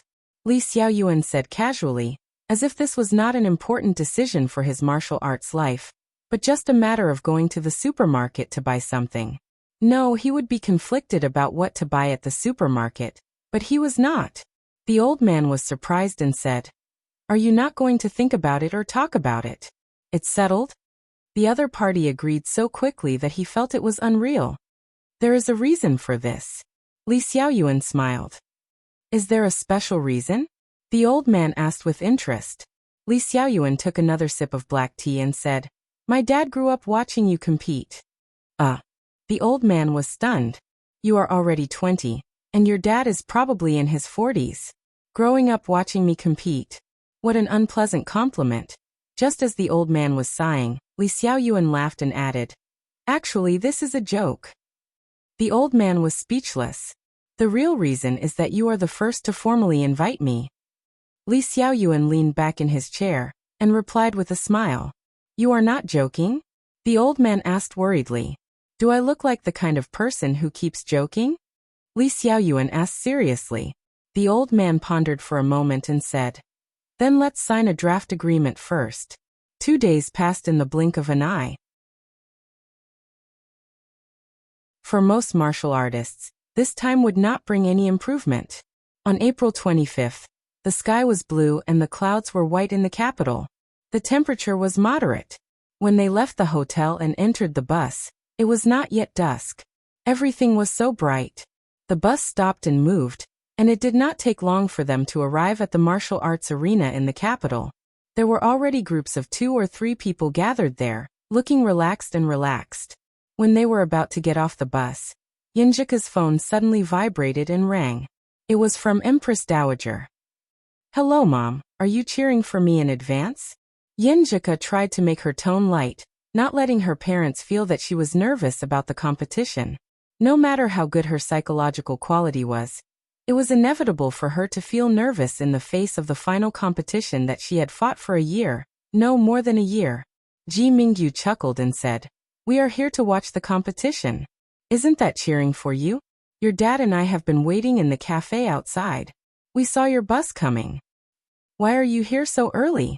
Yenjika blinked and looked at Lu Cheng. Lu Cheng coughed, straightened his back, and got off the bus in a more natural and unrestrained manner. He maintained his posture, turned around, and held his girlfriend in case she tripped while getting off the bus while talking on the phone. The pressure of the final competition began to show. As the sky darkened, more and more people gathered outside. There were banners, cartoons, loudspeakers, inflatable hammers, and bursts of singing. For Shanbei and Songqing University, this was not their home ground. There were very few diehard fans, and most of the people who followed them only had a preliminary inclination. Therefore, they got along well with each other. In the locker room of the Shanbei University Martial Arts Club, the members, who had experienced 2 finals, were preparing in an orderly manner. No one was too excited or too nervous. When everything was ready, the club president, Su Wanyan, knocked on the metal bench and said with a smile, "I haven't been to a bar for a long time because of this final competition." "Haha, club president, don't talk. From now on, don't talk. Don't curse us." The blonde young man from Northern Europe laughed in a strange accent. He was strong, rough, and very confident. "If you say that, you'll be struck by lightning today." Su Wanyan was both angry and amused. "All right, stop arguing. Wanyan, you're in your senior year and will leave school in a few months. Do your best and don't leave any regrets." Coach Huang Qing pressed his hand and said. Su Wanyan nodded slightly. He glanced at Peng Liyun and Fang Zhirong, who were silent with their eyes closed. He shook his shoulders, stood up, and clenched his fist. "Then send me off with a beautiful ending." In the locker room of the Songqing University Martial Arts Club. Geezer sure looked around and coughed twice. "We're not as good as Shanbei, no doubt about that. But we didn't come here to lose, nor to give them the championship. Think about it, Songqing University doesn't have a national champion. The honor room is waiting for you to fill it. Let's fight. The barefooted are not afraid of the shoe bearers." Hearing these words, Lu Qing looked at Lin Kei, who had his head buried in the ground without saying a word. Ku had said that the best result in the history of the martial arts club was created by her uncle, Lin Kei's father. However, they were only runners-up and failed in the finals. Brother-in-law gave up his plans for professional competitions and applied to Songqing University to make up for this regret. This regret, let's make up for it together. In the live broadcast room, the screen was replaying the journey of Shanbei and Songqing University. Shanbei defeated their opponents easily. Shanbei defeated Songqing University in the round-robin battle. Songqing University improved again. Not only Lu Cheng and Lin Kei, but the substitutes also improved. The defending champion defeated their opponents easily and advanced to the next round without bloodshed. Despite being in the death group, Songqing University seemed to be at ease. In the final battle between the strong and the strong, they even had the energy to defeat Huahai. Lu Cheng turned the tables and defeated An Chaoyang, displaying the combat strength of a top 6th pin fighter. Lin Kei fought 1 against 2, not letting Lu Cheng have the advantage. The quarterfinals were peaceful and everyone advanced easily. In the semifinals, Shanbei defeated their strong opponents again. Peng Liyun deserved the title of Demon King of the national competition. Songqing University fought hard and won a narrow victory over Capital. Their main force and substitutes played to the best of their ability. Now the two met on the highest stage and were about to end their past. After the review, the host Lu Chang said with deep emotion, "Actually, we don't need to do these special programs. We don't need to exaggerate the atmosphere of this competition. We can do it better with just 2 words. What are these 2 words?" At this point, Lu Chang paused for a moment before raising his voice. "Finals." Yes, the 2 words finals contained all the meaning, passion, and expectation of the competition in the arena. National University Martial Arts Competition Finals. Shanbei vs. Songqing University. Peng Liyun vs. Lu Cheng. April 25, 7:40 p.m. It will begin.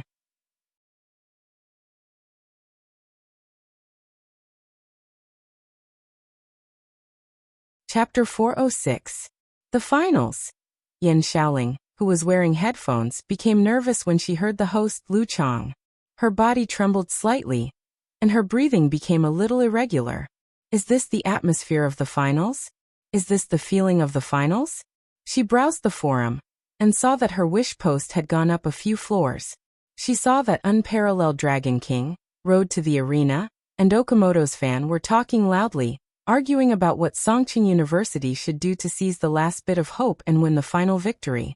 According to her usual character, she should be making jokes and talking nonsense to liven up the atmosphere of the forum. But today she couldn't calm down. She was restless and uneasy. She didn't see Fan Fan, Little Wonton, Dog Na, or Chi Chi. They were talking just now. Are they starting to get nervous like me? After drinking a mouthful of water, Yin Xiaoling felt that her chest was stuffy. She couldn't help but get up and walk back and forth. At this moment, she saw Mu Jinyan taking deep breaths. She asked with concern, Jinjin, what's wrong? Nothing. The competition is about to start. I suddenly feel a little out of breath. Mu Jinyan was wearing her favorite traditional Chinese clothing. Her desktop was a cartoon of Lin, Quebec. Oh. Yin Xiaoling suddenly realized that she wasn't alone. She was as nervous as a quail. Don't think that Jinjin is so powerful. She can beat me 5 times at a time. But she's still out of breath. On Weibo, He Xiaowei, who had been defeated repeatedly, tenaciously posted a prediction post again. He also bet his reputation and future. I don't believe that Shanbei will lose today.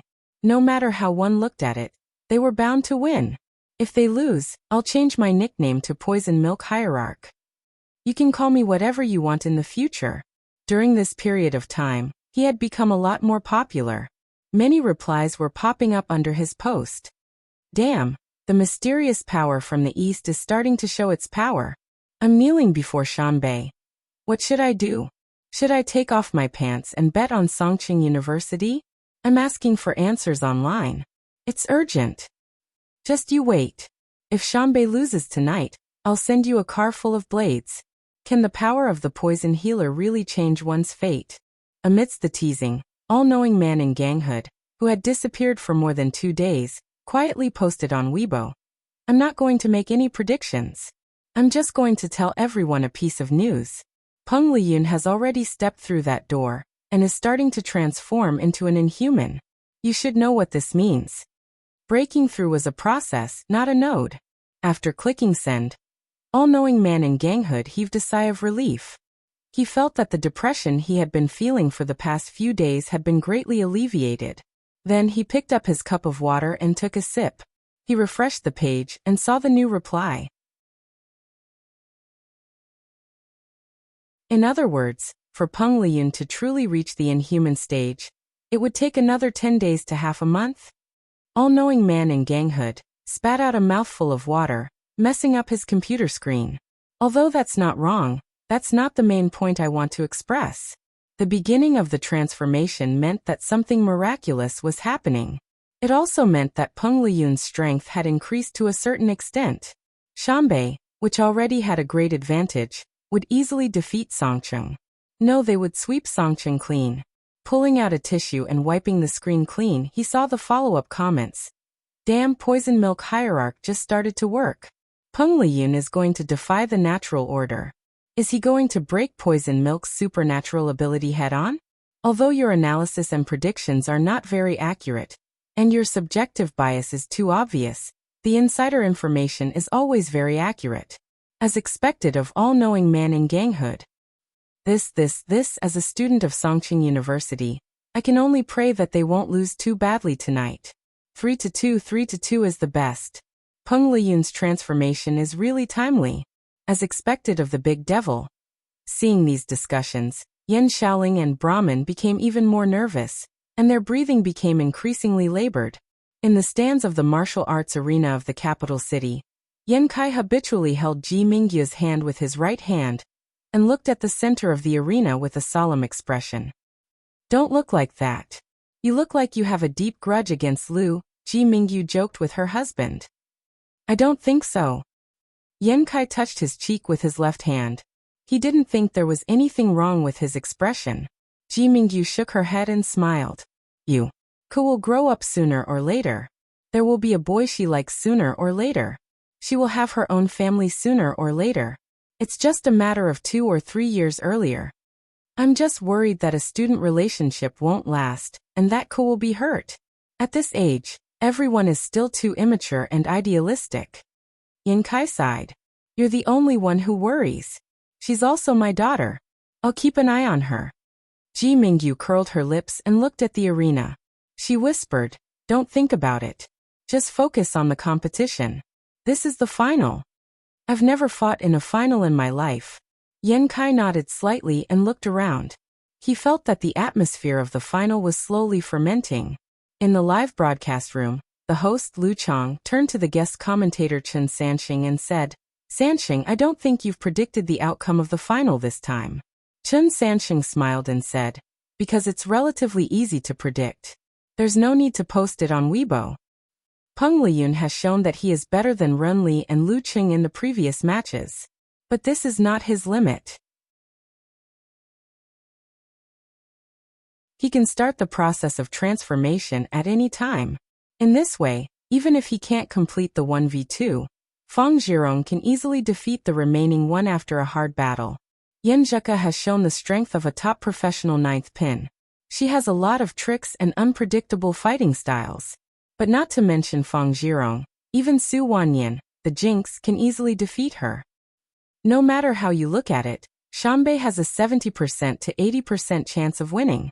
However, there are many factors to consider in a match.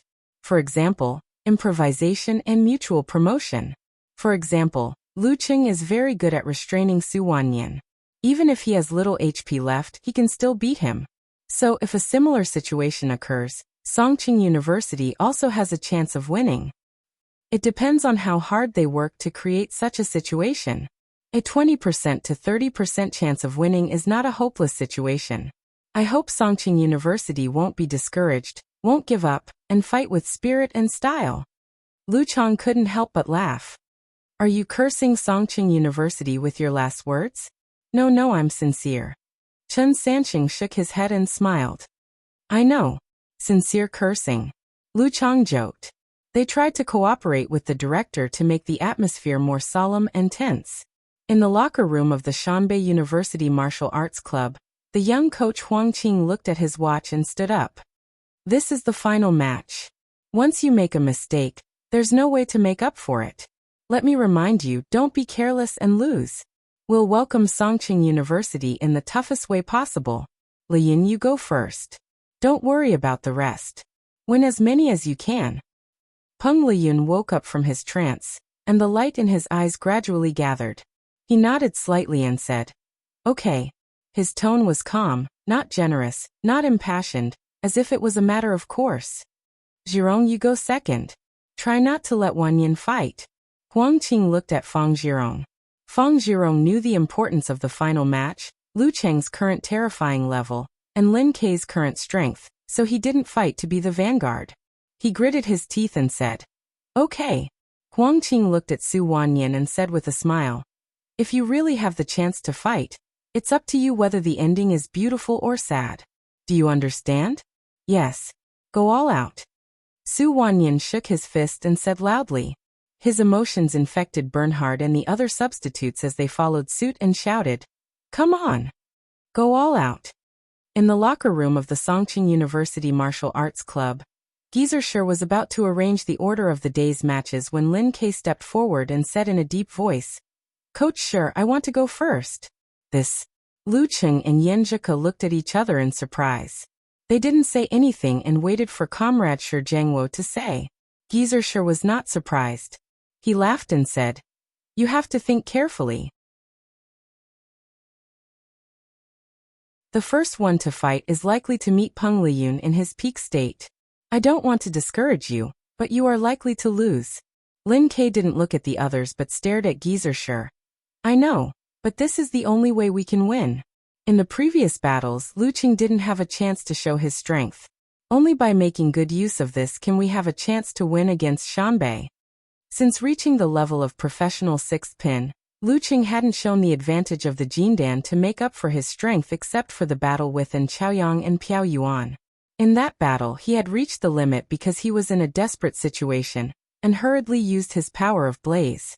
In other words, although everyone knew that he didn't have endless strength, They didn't know where the limit of his current state was.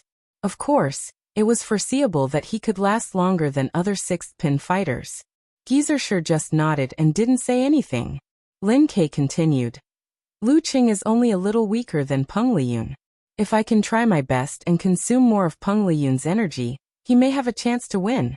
As long as he is in a better state than the battle with Piao Yuan, he may be able to defeat Fang Zhirong again. As for Su Wanyan, he is too self-indulgent and doesn't have the Corvine mouth. I'm afraid he can't even beat Kai Zhongming. Wait, do I look weak? Little Ming was dumbfounded and laughed at himself. Lu Qing was even more surprised. Not because of Lin Ke's analysis, but because he felt that he might have met a fake brother-in-law. He actually said so much. Was it because the more he cared, the more he talked? He turned to look at Coach Yen, and found that her eyes were similar to his. That's right, but you have a heavy responsibility. If you are defeated by Peng Liyun in his peak state, we can go back to sleep. Gizershur looked at Lin Ke seriously, which was rare for him. Lin Ke always had a psychological problem. It would be bad if he was burdened by it. Lin Ke's expression didn't change. He nodded solemnly. I'm willing to take it. Good. Gizershur didn't say anything else and agreed. He turned to Lu Qing and said, Brat, you go second and defeat Peng Liyun. Yes. Lu Qing took a deep breath and answered with fighting spirit. Little Yen, you go last.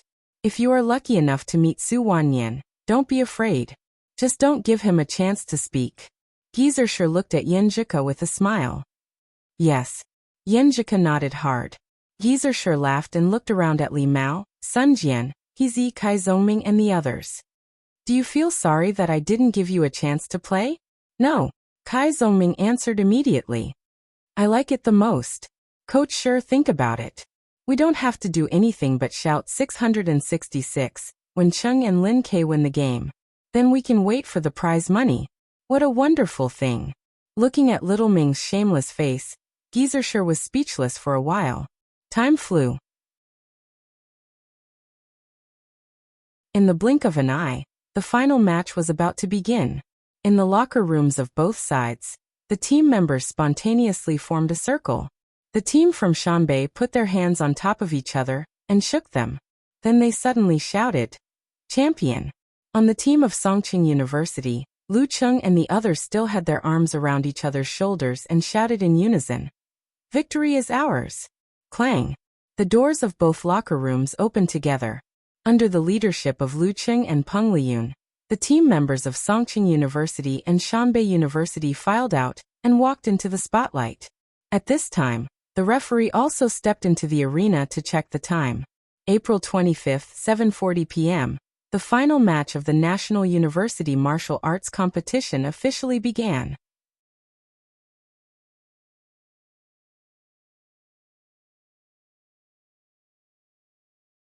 Chapter 407.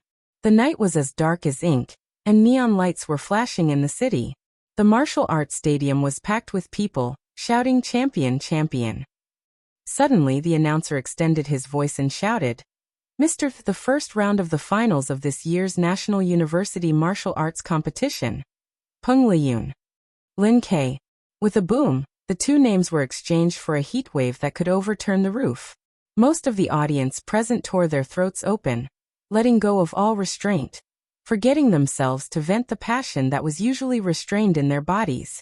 In the center of the arena, the referee slightly narrowed his eyes and tilted his head to feel the atmosphere.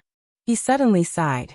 No one knew whether he was reminiscing about his lost youth or feeling sorry for the last part of his life. Finals youth, what a beautiful noun. The referee quickly calmed down and waved to both sides, indicating that the contestants could enter the arena. In the seats of Shanbei University Martial Arts Club, Peng Liyun, without a jacket, slowly stood up. The light in his eyes gathered little by little. Gradually, he changed from an easily ignored passerby to a terrifying creature with an imposing manner. He reached out his hands and high-fived Fang Zhirong, Su Wanyan and the others. Then he calmly walked to the stone steps. In the seats of Songqing University Martial Arts Club, Lin Ke, who had volunteered to fight, had already stood in front of his seat. After seeing the referee's gesture, he turned sideways and reached out his right hand to Lu Qing. Clap. Lu Qing not only high-fived him, but also took the opportunity to hold his hand, as if he wanted to give him all his strength and courage. Come on. Lu Qing shook his hand hard. Lin Ke didn't say anything, but nodded slightly but firmly enough.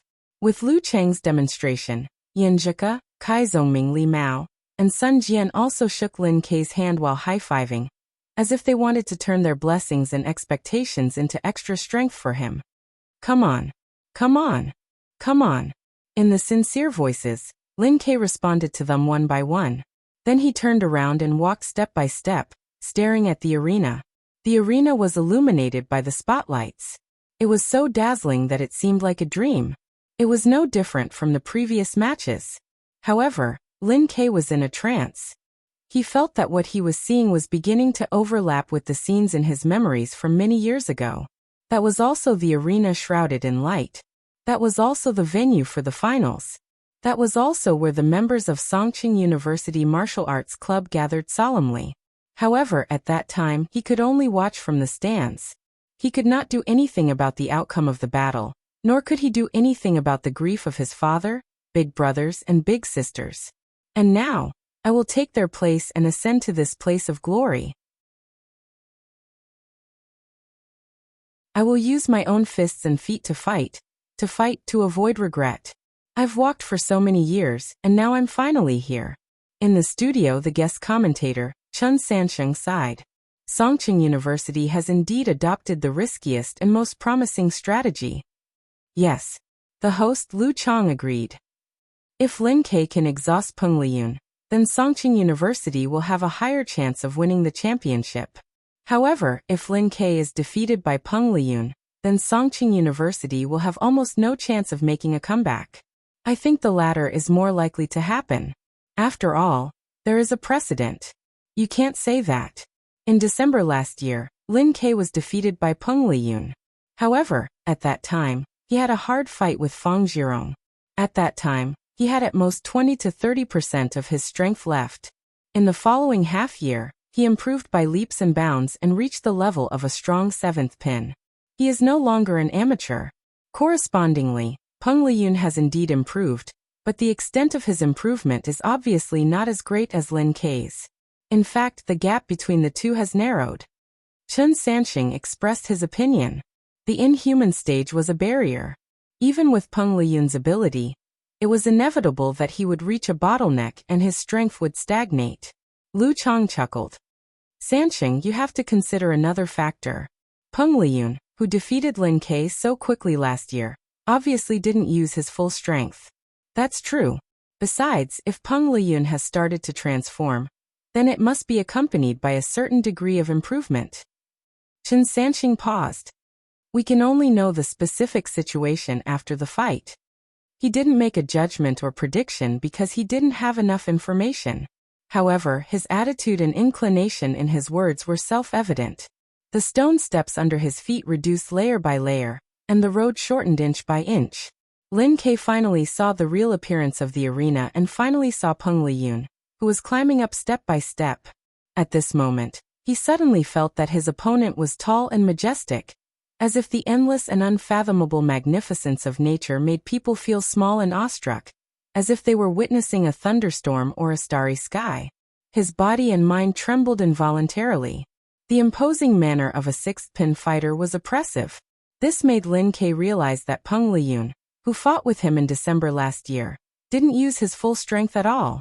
At that time, he was more in the mood of experiencing and experimenting with the competition. No wonder he was the big devil.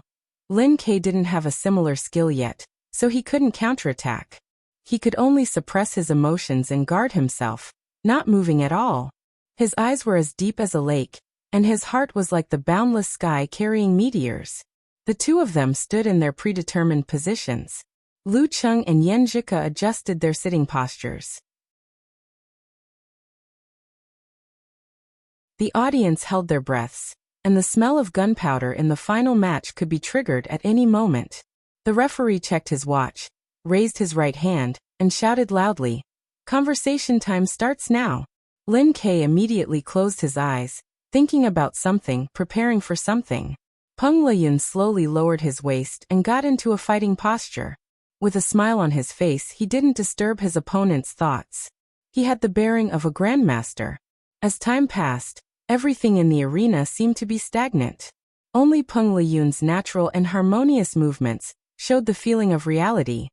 I'd like to calculate whether Lin Ke has spoken more than 10 sentences in all the matches he's participated in. Chun Sansheng, who had nothing better to do, began to tease Lin Ke, who was known as Silence is Gold. The host, Lu Chong, couldn't help but laugh. Isn't that good? Anyway, we can't hear what he says during the conversation time. I'm just casually chatting to ease the tension of the final match, Chun Sansheng explained. Chun Sansheng explained, I've noticed that most of the people who interact with each other on the internet are rather quiet. There are quite a lot of people online, but very few of them are talking. Not to mention them, even I am a bit nervous. The final match, this is the final match. Lu Chong sighed with emotion. While they were talking to ease the atmosphere, the ticking sound didn't stop, and 3 minutes were about to pass. At this time, Lin Ke opened his eyes. His eyes were dark and deep, as if they were hiding a sky full of stars. Peng Liyun's natural and rhythmic movements slowed down, creating a sense of oppression and suffocation as if a storm was about to come. The referee raised his right hand again and waved it down. His voice shook the whole arena. Begin. The first round began. The first round of the final match of the National University Martial Arts Competition began. As soon as the referee finished speaking, Lin Ke suddenly raised his hands and made a gesture in front of him. With the ancient characters in his mind, he said in a low voice, "Okay." He still chose to attack at the beginning of the match without changing his style. "Okay." A subtle and mysterious voice reverberated in the air. Lin Ke's figure leaped out like a scar, snatching the opportunity before Peng Liyun could launch his flash strike. In just a moment, Lin Ke had entered the range of Peng Liyun's attack. Peng Liyun stretched out his left hand and pulled his right arm back. He lowered his body and maintained his previous posture, either because he couldn't dodge in time or because he didn't want to. At this time, Lin Ke felt a tingling sensation all over his body. It seemed that his whole body was about to be attacked. Sizzle. Peng Liyun's figure was slightly distorted in front of him. Sizzle. In the broadcast, faint ripples and a few snowflakes danced in the air, blurring the scene of the battle. This. Chun Sansheng was stunned and blurted out. Peng Liyun has really begun to transform. His root pulp had changed, and the power of thunder and lightning was leaking out.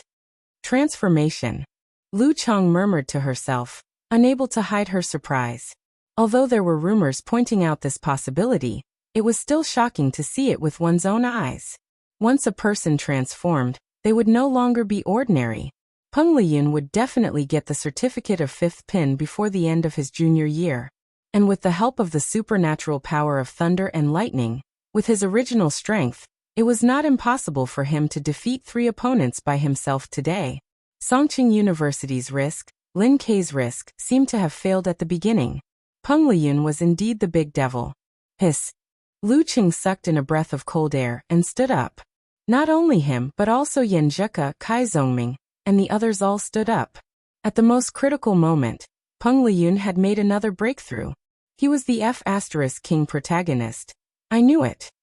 All-knowing man in ganghood posted these words on Weibo at the right time with a spread-out emoji. His complacency was evident in his words. Superstitious thoughts are not said with a husky emoji.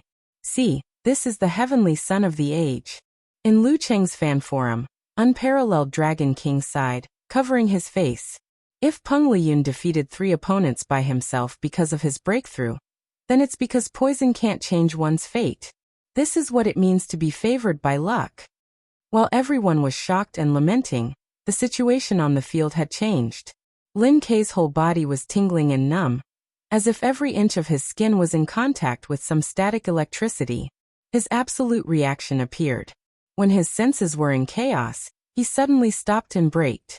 In the harsh sound of friction, his tendons and muscles trembled and converted the huge kinetic energy into the strength of his right fist. At the same time, he slightly tilted his head and listened to the wind to determine Peng Liyun's movement. Bam! Peng Liyun withdrew and released his qi and blood, and his body immediately swayed forward. Against the intermittent appearance of small silver snakes, the tendons in his arms bulged and like 9 dragons emerging from the sea, he threw a punch at Lin Kei's waist. Heavenly Punishment Force, an advanced version of Shocking Thunder Force, one of the 2 core forces of the Thunder Sect. Bam! Lin Kei quickly swung his arm and threw out his right fist, as fast as a meteor streaking across the sky. Boom! Fierce air waves suddenly rolled out from where their fists collided, setting off a whistling wind. The little snowflakes and weak ripples on the screen disappeared in an instant. Peng Liyun's body trembled as if he had been hit by a bomb. His muscles and tendons trembled, and his meridians were burning with pain. Lin Kei's right arm hair stood up, and he seemed to hear a sizzling sound in his ears. Half of his body was temporarily paralyzed, and it was difficult for him to exert force or make a move. Details showed the foundation. Peng Liyun was obviously less affected by the shock than Lin Kei's paralysis, so he recovered first and made a force concentration. Half a beat later, Lin Kei also withdrew his qi and blood, force, spirit, and paralysis, and let them condense in his dantian. Boom! With the explosion of his dantian, Peng Liyun turned sideways, stretched his body, and fiercely rushed forward like a thunder giant.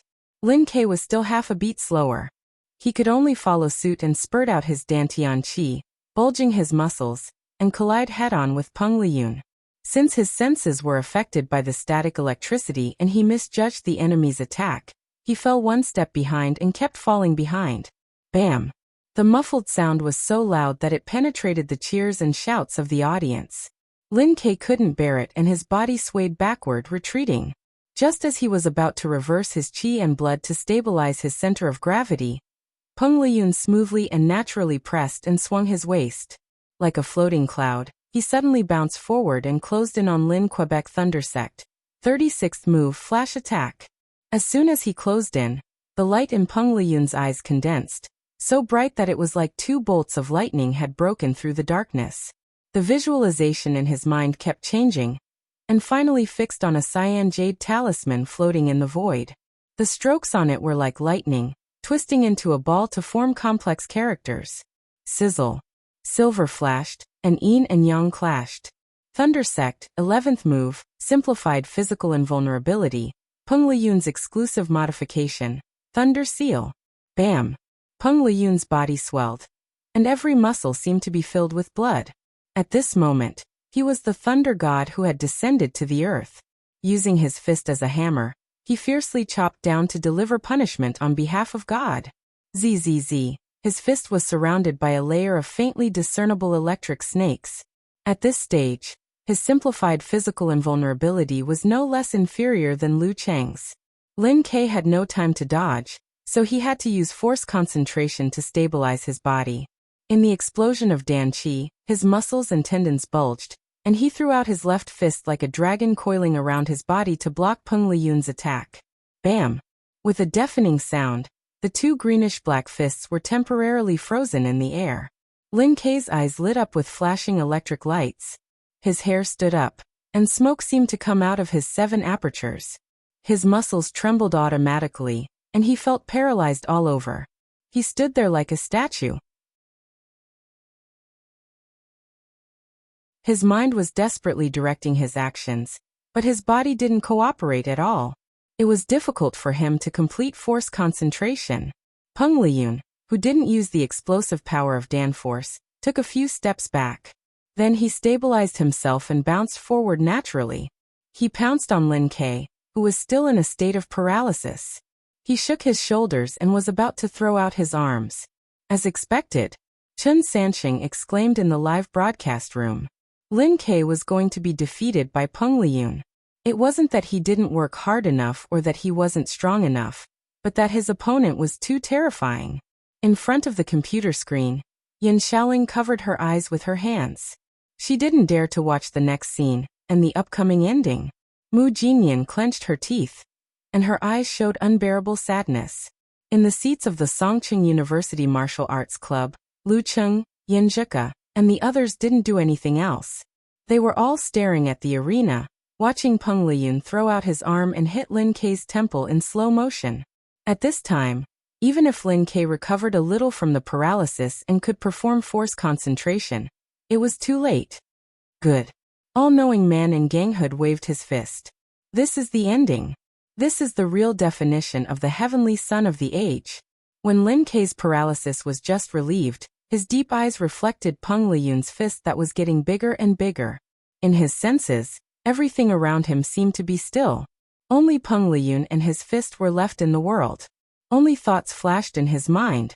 In front of the slightly old arena, he was practicing his moves methodically. His father came over and smiled with expectation. Tomorrow is the final match. Under the spotlight, a figure fell out of the arena. His father looked very sad. He stood in front of his seat and held the railing, looking at the scene in confusion. His father's old injury relapsed, and he looked haggard and old. He stood in front of the trophy display window and said to himself helplessly and self-deprecatingly, "I was just short of a national champion." The pungent smell of disinfectant, the monotonous blue and white walls, the doctors and nurses who were rushing to and fro, his father who couldn't speak, his mother who was crying, and himself who was huddling in the corner, looking at the scene in fear. In front of his eyes and ears, the past appeared again. His eyes suddenly became resolute, like a burning flame, without a trace of coldness. At this time, Peng Liyun's fist suddenly slowed down, as if it was in a swamp, as if it was tied with 1,000 pounds of weight. Not only that, his whole body also had the impulse to crawl on the ground. The power of the stars. The power of the earth. Seeing that Peng Liyun finally showed some surprise, Lin K clenched his teeth and the muscles in his body wriggled abnormally. During the spring festival, the mutation of my inherited root pulp had already shown signs. According to the normal process and the experience of the predecessors, I will control it and suppress it. I will let it change slowly and naturally so that it won't cause a terrible backlash and cause great harm to the body. After a year and a half, when I have the quality of a top-notch sixth pin, I will release it completely and take advantage of this to overtake others and enter the inhuman stage in one step. But I don't want to wait until then to compete for the championship. There are too many variables in the future. I just want to seize the moment, at all costs. In January last year, Lu Cheng relied on the awakening of his supernatural ability and defeated Yi Yaoting, who was one pin higher than him. Today, I want to use this to challenge Peng Liyun. I didn't use it in the semifinals because once I release it, my body may not recover for half a year, and it may even leave behind hidden injuries. I've been waiting for so long for today. Lin K's indifferent eyes were covered with a layer of mist, showing rare sadness, but his will was unprecedentedly firm. Dad, do you see? I'm going to compete for the championship for Songqing University. Bang! He swung his right arm and punched out. His fist brushed the air, igniting a layer of flame, emitting a dazzling light. The meteor really cut through the sky. Jiangnan, Ji family's old house. The lean Ji Jianzhong smashed the mahogany table with his palm and roared in a low voice, "Nonsense!" When Lin K punched out, the invisible binding immediately dissipated. Peng Liyun's eyes flashed again, pulling back his waist and abdomen, his arms in front of his body. Boom! The real explosion was heard. Meteor crash. The impact was violent, and the flames were everywhere. Peng Liyun was knocked back a few steps, but he quickly regained his qi and blood, stabilizing his body. Taking advantage of the completely released terror, Lin K was able to control his Dan force at will. He closed in on Peng Liyun with every release and release of meteor blast. Boom, boom, boom. After making 3 consecutive explosions, Lin K stared at Peng Liyun, clenching his teeth and enduring the pain. Bang, bang, bang. In the rolling flames, Peng Liyun made force concentration. He kept retreating, but it didn't look like he was going to lose. His clothes were burned, and his face was pale. Everyone from Shanbei University looked at each other, as if they were in a dream. The guest commentator, Chen Sansheng, was speechless and forgot to explain to the audience. Lu Cheng and the others were shocked and sad. Lin K wanted to continue his attack, but his body shook and he couldn't hold on anymore. The pain of the disintegration of the fine structure came to him. He paused and stood there helplessly, as if he was about to collapse. The referee took the opportunity to announce, Round 1, Peng Liyun wins. As soon as he finished speaking, Geezer appeared in the arena and froze Lin Kei's body. He shook his head and scolded. Nonsense. He walked back with Lin Kei in his arms, covering half the distance in one step. In the silence, Lin Kei didn't say anything. He just looked at Lu Cheng and Yan Zhika who were running toward him. For the first time he smiled, a pure smile. I've tried my best. He stared at Lu Cheng with pleading eyes. I'll leave the rest to you. Okay. Lu Cheng nodded vigorously, his blood boiling. After he finished replying, he raised his head to look at the arena. When he saw Peng Liyun's towering figure, his emotions surged and he was unable to restrain himself any longer. He let out a long howl. Ah! The roar came from afar. Lu Cheng quickly approached the arena. His momentum was like the north wind, getting fiercer and fiercer. Leave the rest to me. You're tuning in to the Echoes of the Heart YouTube channel. Don't forget to subscribe and join us on this journey to catch the most captivating stories.